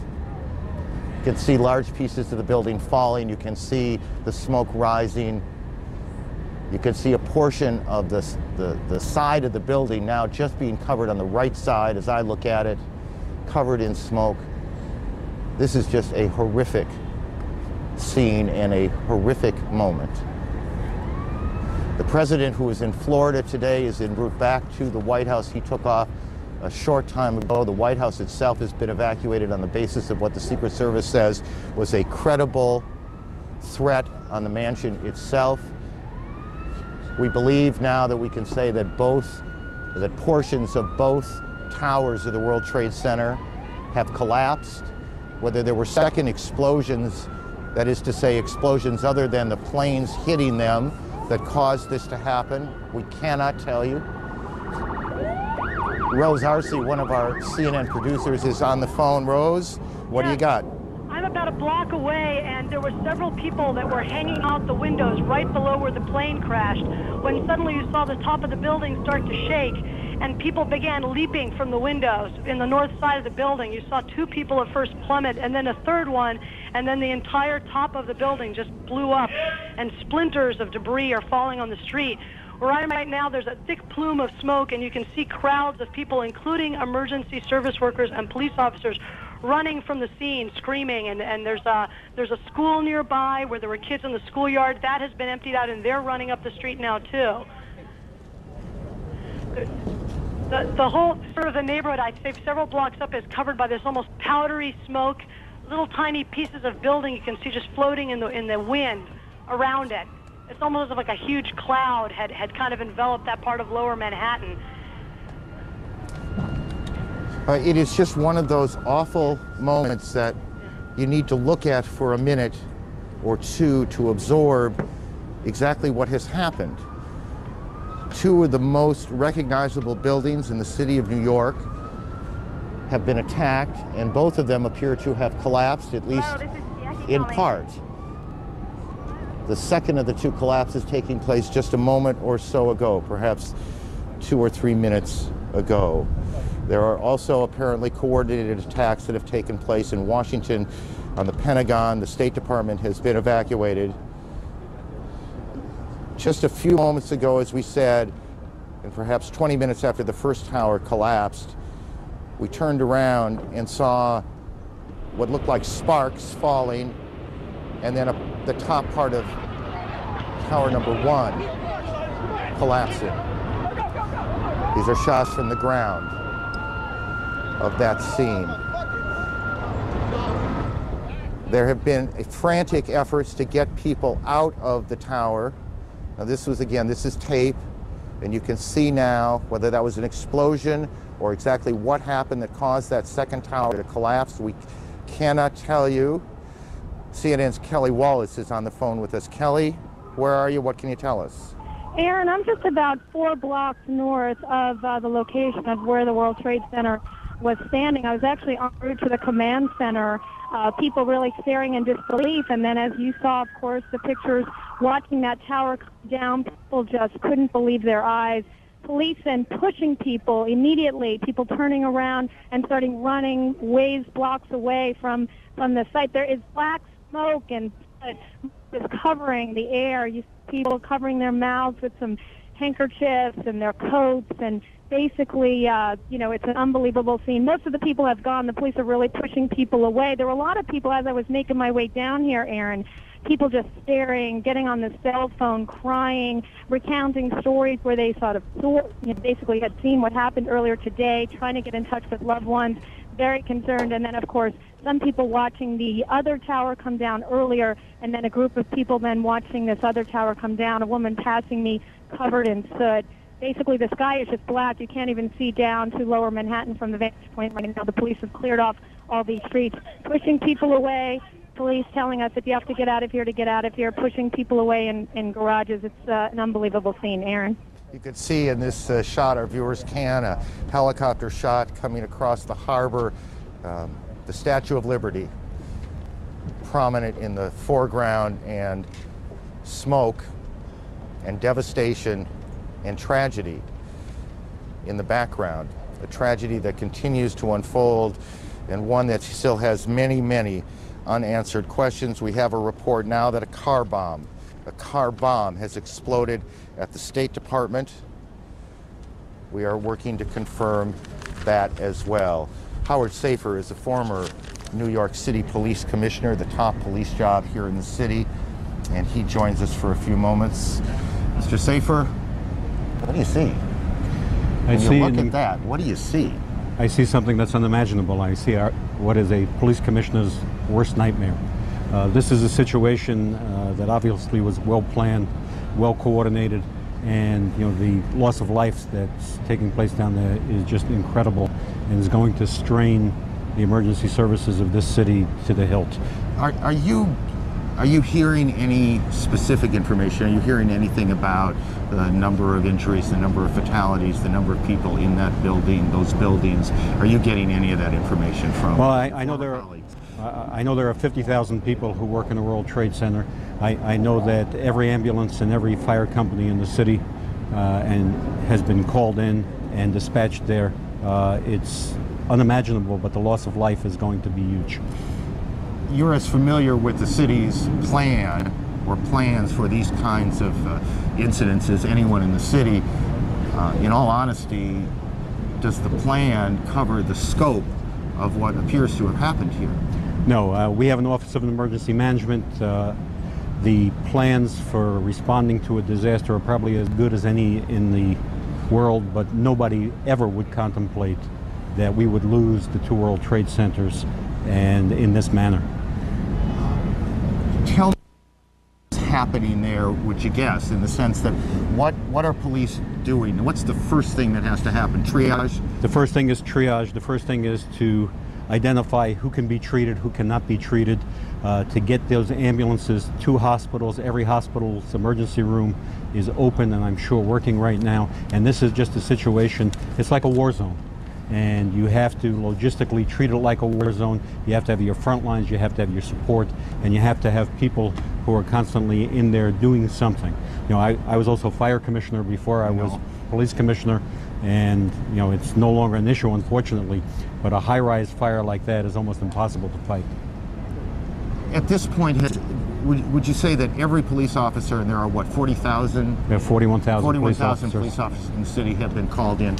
Oh, every one of them. I know every firefighter has been called in. And how many firefighters? There are 14,000 firefighters, and I'm sure we'll be getting help with equipment from our adjoining communities as well. I mean, this is a logistical exercise that makes the first attack on the World Trade Center, relatively small. Because of its scope. Because of its scope. And its place in the building itself, that it was high up in the building. Does that complicate things? It does. Once you get above the 10th floor in a fire, it's almost impossible to fight a high-rise fire above the 10th floor, except by sending firefighters up there and using hose stands. Then you run into water pressure problems. I was just thinking about this not long after the World Trade Center bombing. The engineer who designed the World Trade Center told me that the World Trade Center was designed to withstand a 707 direct impact. Well, obviously, that wasn't the case. It seems not.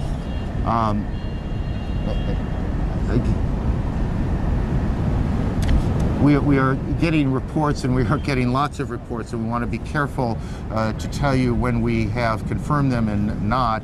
But we have a report that a 747 is down in Pennsylvania, and that remains unconfirmed at this point, and so we will check on that. I want to get back to the former commissioner in a moment, but again, to briefly recap, you have buildings in Washington now evacuated: the White House, the Pentagon. We have a report that there has been a collapse at part of the Pentagon itself. There was an explosion. You can see the Pentagon on the right side of your screen, and that is a live picture as well. On the left side of your screen, you see the situation here in Lower Manhattan in New York, where both of the World Trade Center towers have collapsed. This morning, as people were coming to work, all airports in the country have been shut down. International flights that were heading this way are being diverted to Canada. The White House has been evacuated. The president was in Florida this morning, and he spoke briefly and said, in truth, the kinds of things, and about the only kinds of things you can say in moments like this, that the government will do everything it can to hunt down whoever is responsible. This is obviously an extraordinary crisis for the president, and the first crisis, major crisis like it, that he has had to face, compared to the plane that was the force down in China. That seems small right now compared to what's going on here in New York and in Washington, and the president is headed back on Air Force One from Florida to the White House. The White House itself has been evacuated. We are trying now to figure out where the relevant players in Washington are, where the vice president is, the national security team, where they are meeting. We are working very hard right now to find out what both the FBI, what the CIA, what the Secret Service knows. It is chaotic now in two cities. You have major buildings that have been evacuated. It's very difficult, obviously, to get phone calls through as you look at the Pentagon, and I suspect we are also getting a report as you look at these pictures of the Pentagon, and I, in all honesty, suspect you see them a little more clearly than I do, but part of the building appears to me, as I look at it, to have collapsed. That's the Pentagon, and those pictures are live at 10:40 Eastern Time this morning. We have a report now of a fourth explosion at the Trade Center, and Brian Palmer, CNN correspondent, is as close as he can get to the area. Brian, what can you tell us? We are, in fact, as close as we can get. I'm not going to give you an exact time frame, but several minutes ago we were standing in front of the United States Courthouse when we saw the second World Trade Center disappear from the skyline. It collapsed before our eyes, again, in a plume of ash and debris. People rushed north. We had a New York City Police Department officer here with us who witnessed the first collapse, but he actually had to dash off to duty. We've been watching people crying. Some people had relatives in the buildings. They are not sure whether they are whether they've been evacuated, removed for the buildings, or not. Was there, Brian, did it sound like there was an explosion before the second collapse, or was the noise the collapse itself? Well, from our distance, I was not able to distinguish between an explosion and the collapse. We were several hundred yards away, but we clearly saw the building come down. I heard your report of a fourth explosion. I can't confirm that, but we heard some boom, and then the building fold in on itself. We are told, Brian, hang on, we're told that the Secretary of Defense is being evacuated from the Pentagon. The Pentagon, a portion of the Pentagon has collapsed after, and I'm not precisely sure on this, and I want to tell you when I'm not precisely sure, but apparently a plane or helicopter hit part of the Pentagon itself. As you take a look at the pictures there, I must say every time we hear a plane coming up overhead, it gets a little nervous where we are. Whatever is happening and whoever is responsible, we have no way of knowing if it's played out yet or if it's just going on. So every time we hear a plane go by, we wonder what the situation is and where it is headed. That sound, we're told by a person here, they believe that is a fighter jet. Federal office buildings around the country, is that correct? All over the country have been closed, or just in Washington? Well, we were not allowed into the federal courthouse here, where CNN maintains workspace. The officers just said, we're not allowing you in. I think that's a security precaution. Got it. Stay with me a little bit. All federal office buildings now, all federal office buildings in Washington, D.C. Are being evacuated as we speak to you now. There are a variety of reports, and it's important to try and put this in some kind of order, but the most important things to tell you if you're just joined in is that what has all the makings of an extraordinarily well-planned terrorist attack on both Washington and New York has taken place this morning. The trade centers here in New York, the 2 World Trade Center towers have collapsed after being hit by a plane. Maria Hinojosa joins us on the phone. She is in New York, down near the building. Maria, what can you tell us? Well, I'm actually at St. Vincent's Hospital right now, where at about 40 to 45 minutes after the first explosion, they started seeing patients here. What I'm hearing, and I have not been in the ER yet, is that they have at least 100 patients or more, that several of those people were dealing with issues of smoke inhalation, many of them throwing up, that there were several people who went directly to the operating room who are in very critical condition. Outside the hospital, people are coming in trying to help, to donate blood. Essentially, everybody here at this hospital is in a state of shock. I walked into the testing area, and the women here who usually just draw blood are also extraordinarily moved and shocked. They're moving in and out of the emergency room to try to help as many people as possible. Now, outside a block, about a block away from here, where you really had a bird's eye view of the 2 twin towers, which are the landmarks of New York City, the people stopped, the entire traffic has stopped. People have poured out of buildings and were watching, in fact, as one of the towers collapsed. And then you're really seeing a lot of people trying to move north, away from any place downtown near the World Trade Center area. People are just walking. The subways are stopped entirely all around the area of the World Trade Center. You can't get below 14th Street, and there just feels to be like a massive exodus of people walking north to get away from the area as far away as they possibly can. Maria, I know Kitty Pilgrim is with you as well. That's right, I'm right Kitty, here. Tell us what you've been able to report on. I'm actually reporting from Kennedy Airport at the United terminal, and I was here this morning flying out. When they made an announcement about 20 of 10 that all flights were grounded, people thought it was just a normal course of airport business these days, and so there was not much of a reaction, and then the news started to trickle through. It was not an official announcement made over the intercom. Kitty, let me interrupt for just a second. The Associated Press is reporting that federal officials fear that a second hijacked plane or another hijacked plane is headed towards the Pentagon, and I'm looking for the time on this. We will continue to check that out. Kitty, I apologize for interrupting. Why don't you continue?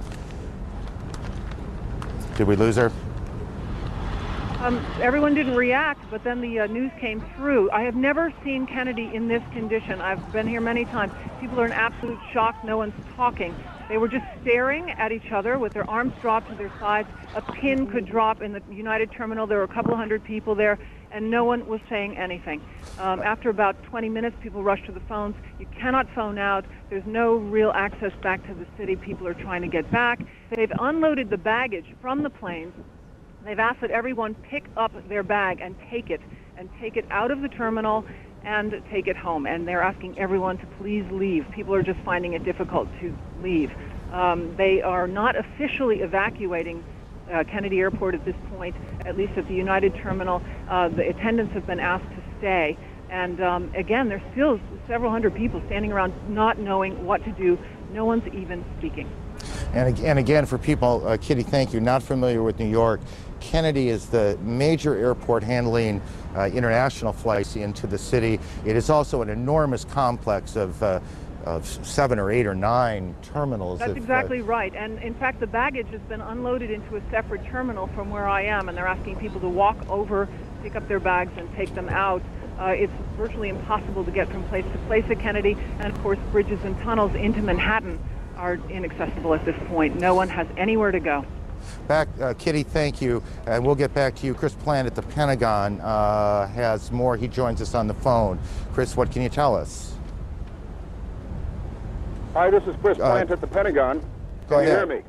Yes, Chris, we hear you. Go ahead. All right, the area to the west of the Pentagon has been evacuated further back by law enforcement and military officials as they anticipate a second aircraft arriving at the Pentagon. It's been deemed to be threatening enough to where I saw at least one F-16 fighter jet in the air over the Pentagon headed to the west where the plane was reportedly coming in from.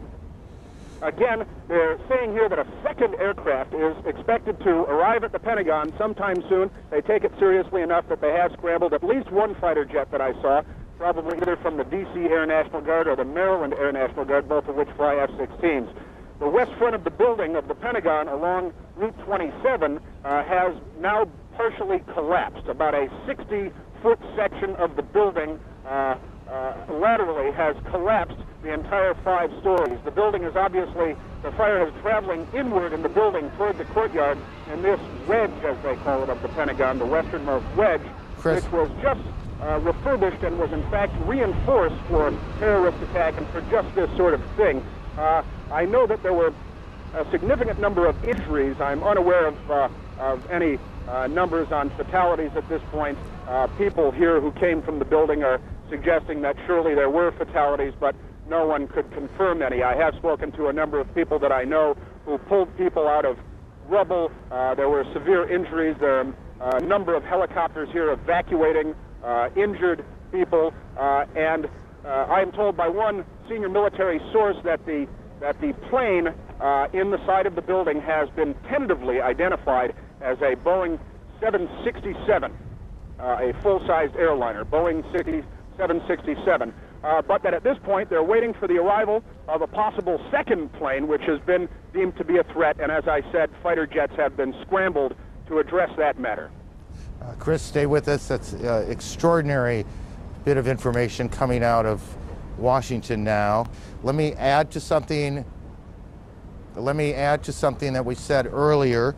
We have a report now that a large plane crashed this morning north of the Somerset County Airport, which is in western Pennsylvania, not too terribly far from Pittsburgh, about 80 miles or so.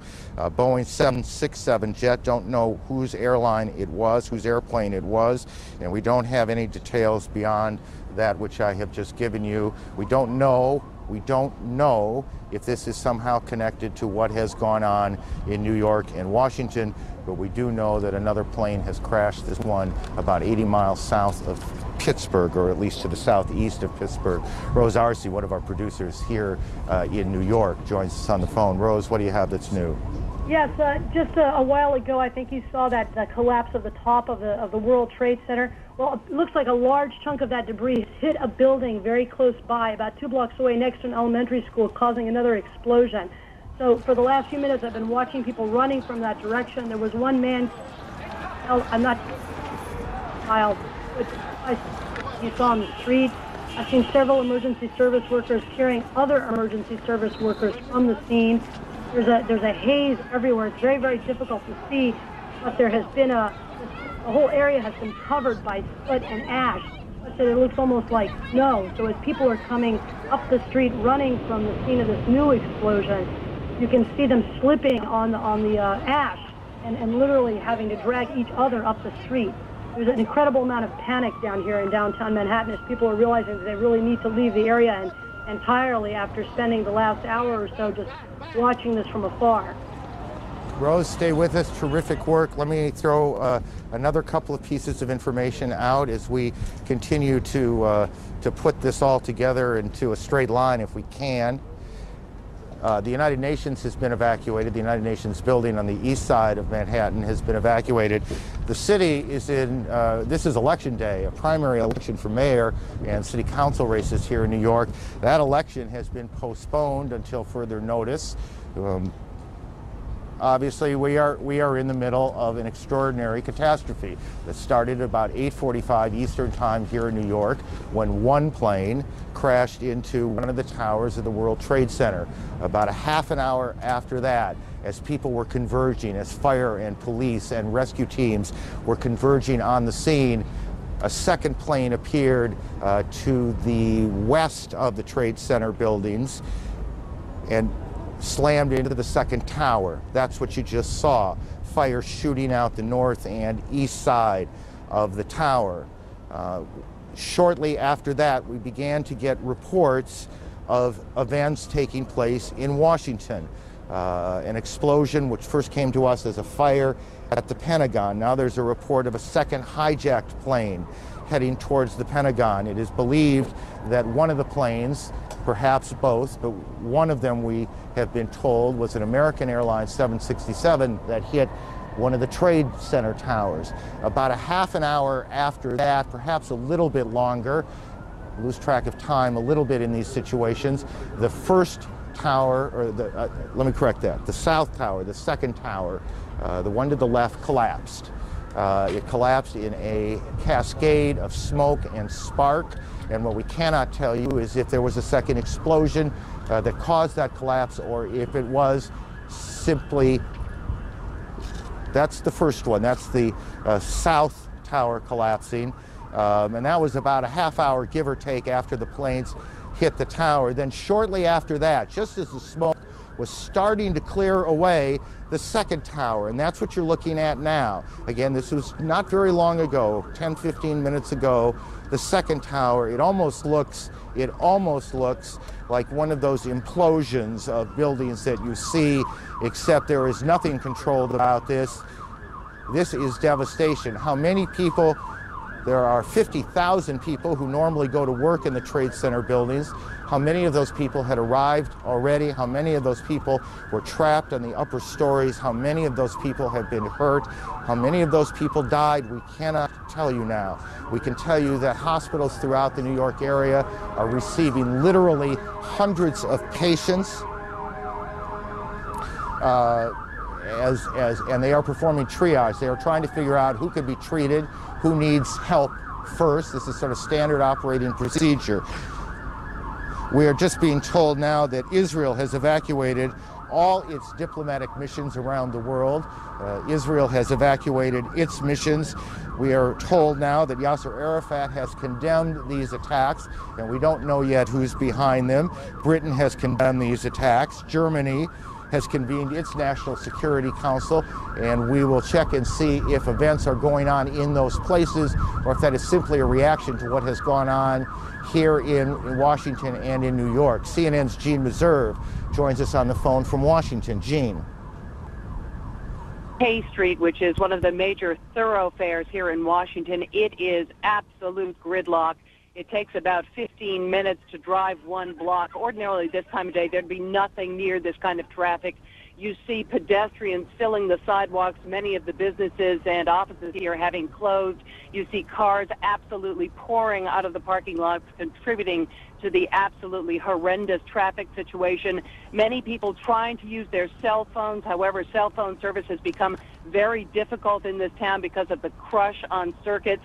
For the most part, people appear to be very calm and collected. I will tell you, though, that as I drove, I looked at the car next to me full of some young women who I would guess were in their 20s, several of them crying their eyes out, obviously very upset as they listened to the radio and heard the news of what is happening in this city in New York also. Aaron, back to you. Gene, thanks. Gene Reserve in Washington this morning as she and the rest of the organization continues to gather what facts we can, what facts are available in the wake of the extraordinary chaos that has followed this extraordinarily horrendous terrorist attack. American Airlines, we are told, one of the planes involved in this was a hijacked American Airlines 767 out of Logan Airport in Boston. American Airlines will say what is known. What is known as you look at the White House being evacuated a short time ago, or is that live? And I'm not sure on my monitor which it is. I believe it's taped from a short time ago. In any case, American Airlines will talk to reporters in about a half hour or so, 11:30 Eastern Time. One of its planes involved in this, and we will bring that press conference to you live when it happens. Here in New York, hospitals are being overwhelmed. As hundreds of patients are being brought in and being treated. We cannot tell you, we would not even begin to guess what the numbers in this will be, how many people will have died by the time this day is over, how many injuries have taken place in both Washington and New York. But as former police commissioner Howard Safer told us a few moments ago, obviously the numbers are going to be extraordinary. Who do we have on the phone, guys? Just help me out here. Patty, are you there? Yes, I am here. What do you got? About an hour ago, I was on the corner of Broadway and Park Place. That's about 1,000 yards from the World Trade Center when the first tower collapsed. It was a massive explosion. At the time, the police were trying desperately to evacuate people from the area. When that explosion occurred, it was like the scene out of a horror film. People started stampeding away from it. Patty, I'm going to interrupt you for a second. We told you there was a second plane that went down, this one around 80 miles or so southeast of Pittsburgh. We'll try now to connect with KDKA TV in Pittsburgh. Well, just so much for planning. We will try again. Again, we have reports that a plane has crashed in the Pittsburgh area, southeast of Pittsburgh, about 80 miles. And at varying times, we've heard that this was a 767 and a 747. I'm not sure it matters which it is. What matters is that a plane has crashed in the Pittsburgh area. The Pentagon continues to monitor reports that another plane, a hijacked plane, is headed for that area.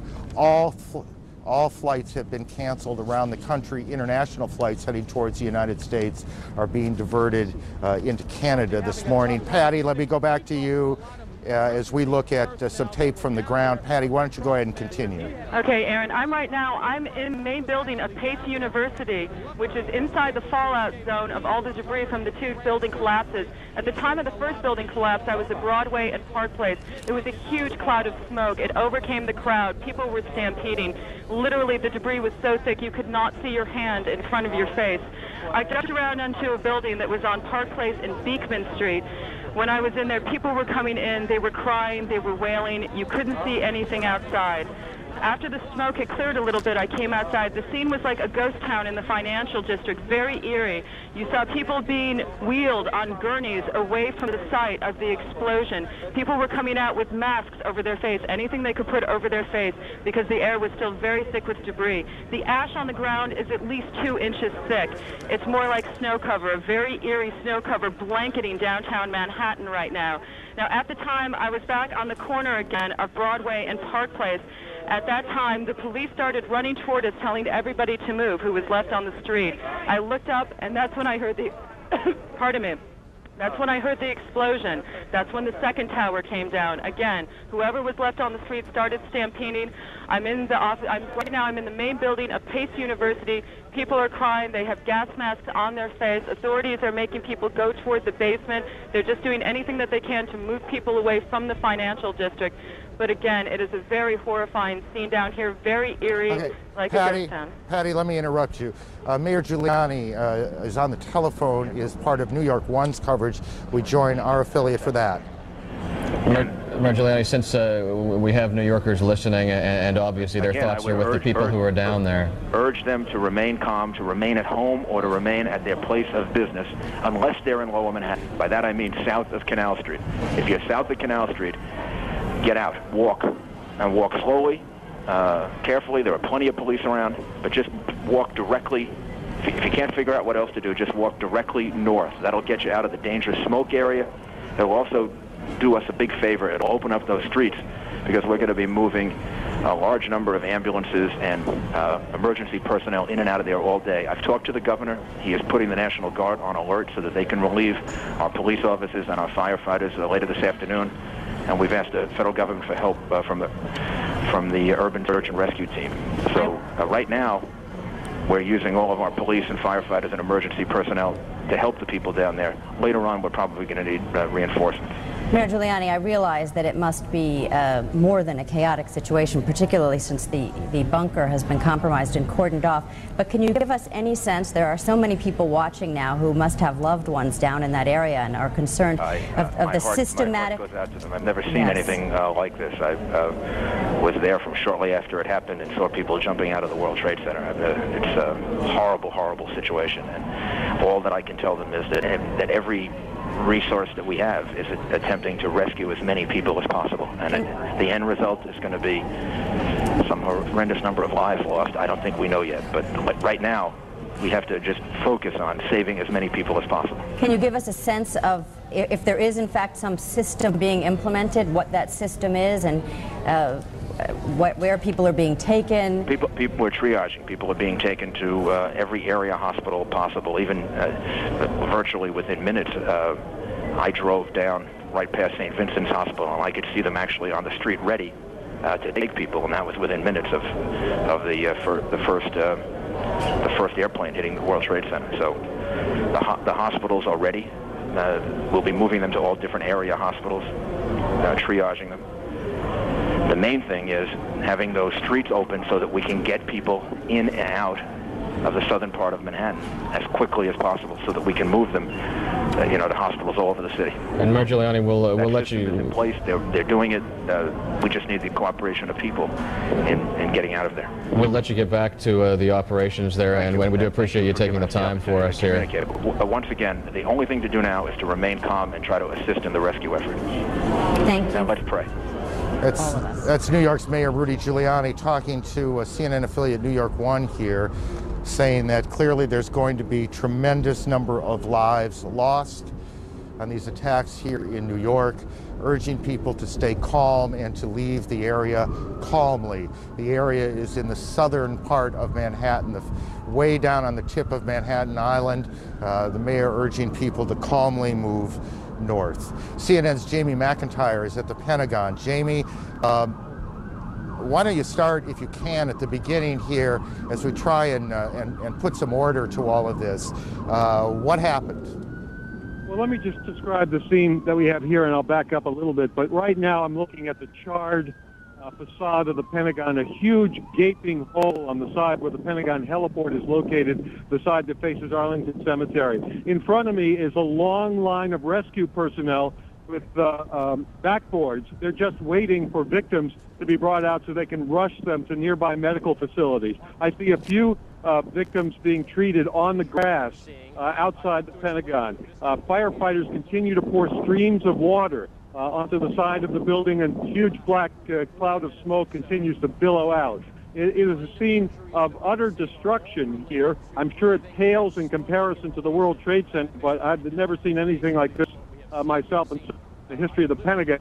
There's been nothing like this. Again, a huge gaping hole. You can see the exposed 5 floors of the Pentagon offices just ripped apart. Our report is that an aircraft of some kind, and at least one witness identified it as a civilian aircraft, hit the side of the building shortly after the incident in the World Trade Center this morning.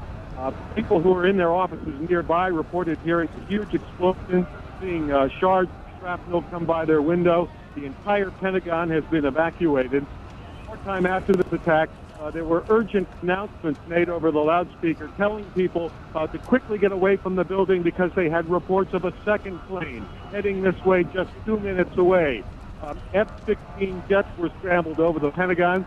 I saw several of them go by, but no second plane ever materialized, and the building remains completely evacuated as firefighters continue to pour columns of water on the devastated side of the Pentagon, and rescue personnel continue to whisk victims away. We have no report at this time of how many casualties. Clearly, dozens and dozens of people have been hurt, and we presume that there have been some deaths as well.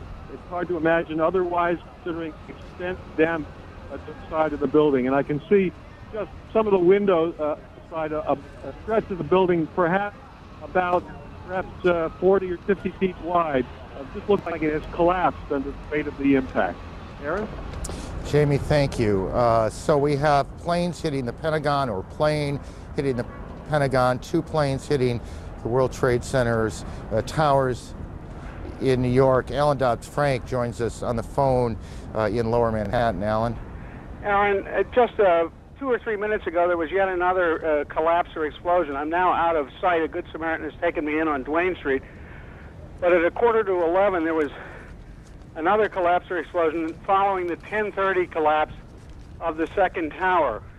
And a firefighter who rushed by us estimated that 50 stories went down. The street filled with smoke. It was like a forest fire roaring down a canyon. Now, as I think Patty Sabga and others have told you, all of Manhattan is covered, downtown Manhattan is covered with thick white ash and building material. The ambulances have been coming now from as far as Long Island. All the rescue workers are being equipped with gas or face filter masks, and firefighters have been arriving even by pickup truck. Otherwise, the streets are now deserted. Alan, thank you. Alan Dodd-Frank in Manhattan. A little more on this plane crash, which is the fourth incident, if you will. There was the plane crash at the Pentagon, crashing into the Pentagon. There were the two planes that hit the World Trade Center here in New York. And we don't know whether this fourth one is related or not, but the report is that a 747 en route from Chicago to New York City crashed in Somerset County, Pennsylvania, about 80 miles to the southeast of Pittsburgh, Pennsylvania. That's the incident. That's what we are hearing. And I'm standing next to a fireman. He said, yeah, they just bombed the Pentagon, too.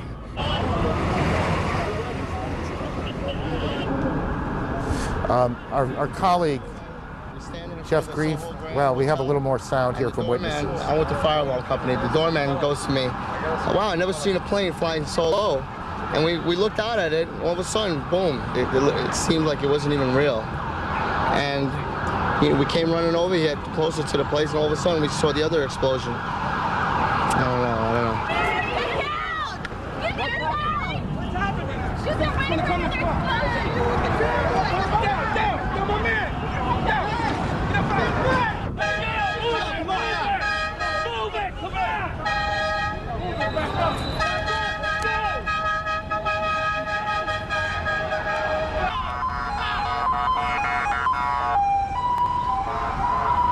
I was in B Tower.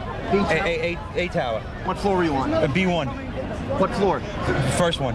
What happened? Tell me. When a big explosion happened, some guy came out, his skin was all off. I helped him out. This is him all over. There's people jumping out of windows. I've seen at least 14 people jumping out of windows. It's horrific. I can't believe this is happening. Anything else that you saw? Were you there for the second hit by the plane? About 10 minutes later, the second building went off. Did you see it? Yes, I saw it. It just blew up. A big explosion. People started running. It was just chaos everywhere. Yes, I was right there. I was down in the basement. Came down. All of a sudden, the elevator blew up. Smoke. I dragged the guy out. His skin was hanging off, and I dragged him out, and I helped him out to the ambulance. Thank you.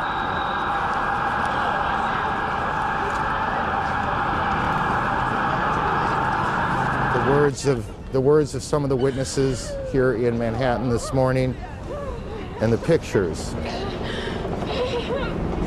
of what will, I suspect, before this is over, go down as one of the most horrific days in our lifetime.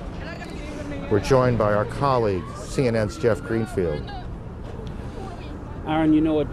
In 1993, when terrorists bombed the World Trade Center, their plan was to knock one of the towers into the other, bringing them both down. That disaster was averted, and bad as that was, in a sense, America was lucky. Another terrorist attack in the planning was interrupted to blow up the Lincoln Tunnel and submerge dozens, maybe hundreds of people. At the eve of the millennium, a suspected terrorist, was intercepted, you remember, at the Canadian border on his way to Seattle. And I know that not so long ago, former President Clinton, in a private talk to a group, ruminated on how lucky the United States has been over the years with the combination of luck and the skill of anti-terrorist people, to avoid such things. What we are seeing now is nothing less than the worst nightmare that one could imagine come to life, probably worse than anyone could have imagined. You may remember that Tom Clancy wrote a novel that ends with a terrorist hijacker crashing into the Capitol. The worst act of terrorist violence on American soil, the Oklahoma City bombing, killed fewer than 200 people. All we know today is that tens of thousands of people worked in that complex that has been destroyed. And I hate to say it this way, but this may be the day that America's luck ran out. Well, it is hard, isn't it? I mean, you look out here, and you see the Statue of Liberty to the right, and these buildings off to the left, the attacks on Washington. We don't know a lot about who's behind this or what this is all about, but the symbolism of these attacks is extraordinary. CNN's David Ensor is in Washington, and he joins us. David? Aaron, I'm talking to U.S. officials who are obviously working on who is responsible for this. Their working thesis is that this is overseas terrorism, not domestic. They say they cannot rule out additional attacks yet to come. In terms of claims of responsibility so far, there is an Agence France Presse report in which a group with the word Palestine in the name claims responsibility. There is also a report quoting personnel close to Osama bin Laden, the fugitive Saudi accused terrorist, denying that that group was involved. But again, U.S. officials say they can't shed any light on whether these reports are correct or incorrect. Usually when this kind of attack occurs, you have claims of responsibility from all sorts of people who had nothing to do with it. So it's a very fluid situation at this point. But the Central Intelligence Agency of the United States has been evacuated from its headquarters in Langley, Virginia. There are some key personnel still in the headquarters, but the operations center has been moved elsewhere. U.S. officials saying they don't want to talk about where exactly the headquarters staff and operations staff has been moved to. But that staff is focusing now on trying to find any shred of information that could help the U.S. government figure out who is doing this and how to put a stop to it. Aaron? David, you tell me if I'm right or wrong here. As a practical matter, there are not a whole lot of groups that the United States government knows about that are sophisticated enough, have the kind of money, the resources to pull off something like this. Fair enough? That's absolutely true. And obviously, despite the denial, attention will quickly turn to the bin Laden group because it has long tentacles. It has connections with all sorts of other groups. We saw at the Millennium a group of Algerians apparently involved in trying to arrange bombings in the United States, and now there is evidence being produced in court sessions that those Algerians were working for the bin Laden group. So that group certainly will come under immediate suspicion. There are very few others that could have pulled this off.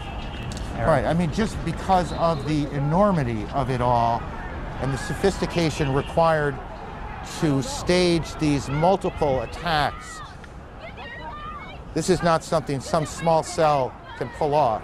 This is obviously a group or groups, well-financed and extraordinarily well-organized. That's correct. Now, another thing you'll notice is that you remember the attack on the USS Cole in the Yemen harbor. That was the first time that kind of an attack using small boats with bombs in them had been used against an American warship. It worked once. Now the U.S. Navy has taken steps to make that much more difficult to do. Officials saying this may work once. They will now have to take measures to try to make sure that this kind of thing can't be done again. But these are apparently hijackings of civilian aircraft. So it was a sort of modus operandi that was dreamed up in some evil terrorist's mind and done on a massive scale here today, Aaron.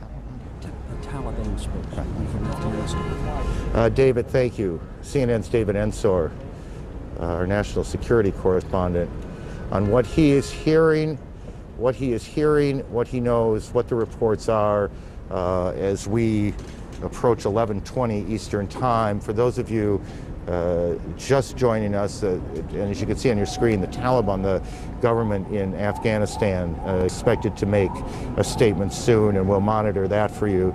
For those of you just joining us, let me try and put as many of these pieces together as I can as we stand here in New York. At about 8:45 Eastern Daylight Time this morning, the first of the Trade Center towers was hit by a plane. It crashed into the south side of the tower.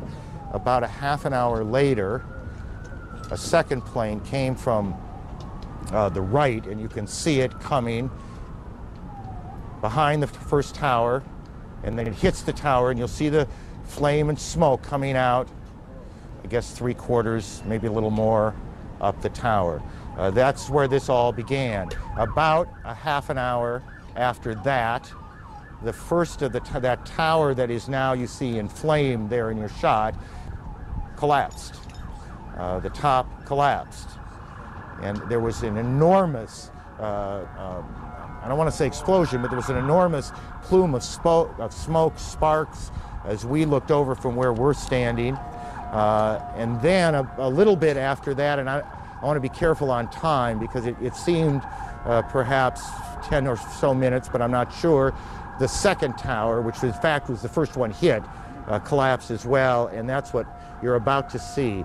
Our reporters in the area say they heard loud noises when that happened. It is unclear to them and to us whether those were explosions going on in the building or if that was simply the sound of the collapse of the buildings as they collapsed, making these huge noises as they came down. But as we look back, the smoke now, which has gone from white to a kind of gray, clearing away, we are, I guess, Jeff, I want to know what's behind the smoke, but I have the worst feeling is that very little. And the fact is that we've already been hearing from even the fragmentary reports from people on the ground, stories beyond horror, people jumping out of windows because of the flames. The fact that this happened shortly before 9 and then the second hit shortly after 9 means that most of the people were either right in the vicinity or actually at their desks. So one doesn't want to be overly grim, but the fact is there were thousands of people were in these two buildings. And again, 50,000 people come to work in those buildings. Many thousands more pass through those buildings every day. There are retail shops on the lower floors of the Trade Center. It is where the PATH trains from New Jersey come in. Correct. The trains, the commuter trains coming from the other side of the river from New Jersey come in and drop off and pick up their passengers. So it is an extraordinarily busy area. It is also an area, for a number of reasons, rich in symbolism to this city and to the country. You can see from where we are the Statue of Liberty in New York Harbor in the scene. So that's what happened in New York. At about the same time, and again, I don't want to put times on much of this yet, after one of these hijacked planes hit the Trade Center in New York, events started to unfold in Washington. A plane hit the Pentagon. And then there was a major fire at the Pentagon, and the Pentagon has now been evacuated. The State Department has been evacuated. The president, who was in Florida, went before cameras to denounce, as you would expect, and as we would expect, this terrorist attack, promising to hunt down those responsible.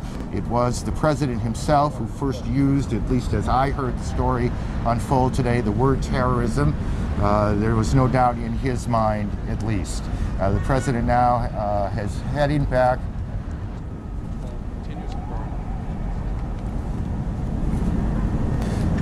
We are now getting a report from that American Airlines says that one of its flights, a flight from Boston to, I believe, Los Angeles, correct me guys if I'm wrong, is down, or at least they've lost contact with it. 81 people on board. This would be the second of American Airlines flights to have been involved, presumably, in this event. Another flight, this one from Dulles to Los Angeles, is down with 54 passengers on board. So again, so there are two American Airlines, one Dulles, Washington, D.C. to Los Angeles, the other Boston to Los Angeles. Both American Airlines planes reported by the airline to be down. It is also believed that an American Airlines plane, a 767, was involved in one of the hits on the Trade Center as well. We don't know if there's a reason why it is American and not any other. We won't speculate as to whether there is or not. We'll just tell you what the facts are as we get them, and that's what we have. American says 2 of its planes down, and I assume that is 2 other than the one that hit the Trade Center, and you guys check that out to make sure I'm right. Jeff. And we have a report of a crash in Somerset County outside of Pittsburgh.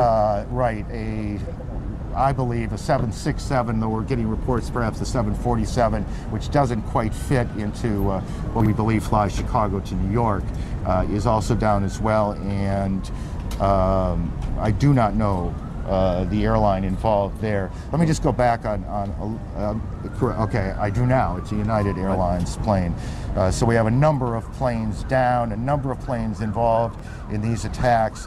The Boston to Atlanta, if I'm reading the notes correctly, had an American 767 with 81 passengers on board, 9 flight attendants, 2 pilots. Flight 11. Reported down. That's American Airlines Flight 11. And American Airlines Flight 77, which is a 757 jetliner, Dulles Airport outside of Washington to Los Angeles International with 58 passengers on board, 4 flight attendants, 2 pilots also reported down. And then there is this United Airlines jet which crashed about 80 miles to the southeast of Pittsburgh. We should also mention, I think, Aaron, that inevitably some of these early fragmentary reports are going to be needing correction, and that will be done as soon as possible. We had a report of a second hijacked plane on the way to Washington.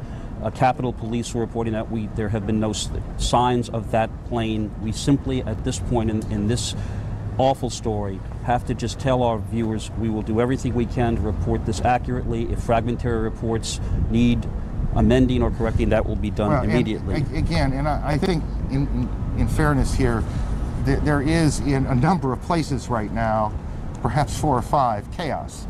And numbers that come out aren't necessarily going to hold up.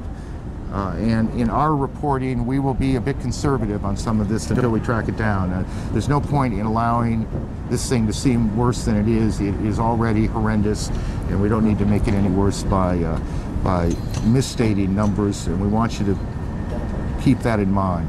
CNN Medical Unit reports that the Center for Disease Control in Atlanta, the Centers for Disease Control, is preparing bioterrorism teams to respond to the incidents. This, we are told, is simply precautionary. We have absolutely no reports and no evidence that there is any biochemical or bioterrorism going on, but clearly what is happening in every department of the United States government, and I suspect in every department of most major cities right now, the plan that they hope they never have to implement, the plan that they spent years preparing, is now in effect, not just here, not just in Washington, but around the country, because no one knows precisely where this is going. CNN, my colleague Judy Woodruff joins us from Washington. Judy? Aaron, we've been watching this here in the Washington Bureau. I'm in the studio now, just a few blocks from the Capitol, from the United States Capitol, and the first thing I want to tell you is that everyone, I'm sure, on their minds is God rest the souls of those who've lost their lives this morning in New York, in Washington, near Pittsburgh, in Pennsylvania. It is just a story for which there are no words to describe. Here in Washington, we are keeping a very close watch on the Pentagon. You've been reporting, Aaron, and other CNN correspondents. A plane evidently crashed, a commercial jetliner crashed into the Pentagon earlier this morning. Approximately 60-foot section of this building, which is, of course, the headquarters of all the military for the United States, was on fire as a result of this crash, and then collapsed. These are some of the pictures we've been bringing our audience from the Pentagon.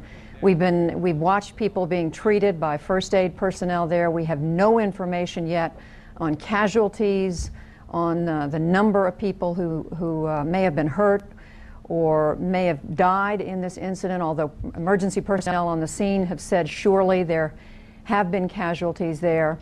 Elsewhere in Washington, every federal building has been evacuated or is in the process of being evacuated. I'm now told that United Airlines is now saying that flight, can you tell me the number of the flight? 93 has crashed in Pennsylvania. Now, a flight from Newark, New Jersey to San Francisco. Now, we don't know if this is the same airplane that Aaron was reporting a little earlier crashed in Somerset County near Pittsburgh. Aaron had reported that some minutes ago, and now we are getting a confirmation from United Airlines that its flight United 93 on the way to San Francisco has crashed. So we now have at least 2 commercial airline companies in the United States. American Airlines reporting 2 of its passenger jets down, one flight Dulles in Washington to Los Angeles, and then another flight from Boston to Los Angeles down, and now we have United Airlines reporting at least 1 airline or airliner down with concern about another one. So the pieces of this story continue to come together. I have to say, in my 30 years as a journalist, I have never seen anything like this, never covered a story of the dimensions of this, and I'm sure it's safe to say that's the case for my colleague Aaron Brown and for any one of the other many correspondents, producers, and others with CNN and our colleagues at the other news networks. And I would just remind you that CNN right now has producers, correspondents all around the world who are watching for any more information that we can bring you at this point. As Aaron and Jeff Greenfield have been saying in the last few minutes, everything we have right now is fragmentary. We are simply reporting to you what we are learning from police, from the federal government, from the CIA, from David Ensor, from our other correspondents. And I'm now told that former U.S. Army Commander General Wesley Clark is joining us on the telephone. Former commander of NATO, the North Atlantic Treaty Organization, is joining us from Little Rock, Arkansas. General Clark, from your knowledge of the military, you know the Pentagon. What are you thinking right now? Well, good morning, Judy. First of all, we've got to try to assess what's really happening, and as all of the news reports indicate, it's clearly a coordinated effort. It wasn't announced, and it hasn't been announced that it's over, and we don't know how it will finally conclude, so there's likely to be more trouble before all of this concludes. So we've got to protect the American people first. We've got to look after those who are injured. We've got to take precautionary measures to deal with future incidents, and I think all of that's underway with a lot of responsible action by people everywhere. The damage at the Pentagon is unclear from all the news reports that I've seen. The one report that said it crashed into the Army side of the building. There are command centers in various places of the Pentagon, and there are many other alternate command centers. So I don't think there's really any issue about the command and control of the United States Armed Forces. I'm sure that's very solid right now. General Clark, why do you say there's likely to be more trouble? Well, we're hearing still reports of aircraft that are out there. There's no way of knowing when all of the possible incidents have either taken place or been aborted by whoever it is that's behind this. And so we have to be ready for whatever might happen next. General, can you give us some sense of, clearly the United States has never experienced anything of this magnitude, but what are the leaders of our military, the Joint Chiefs, the Secretary of Defense and others, what presumably are they doing right now in order to be on top of a situation where you have the Pentagon on fire, New York City in a state of chaos, and every federal building in Washington evacuated?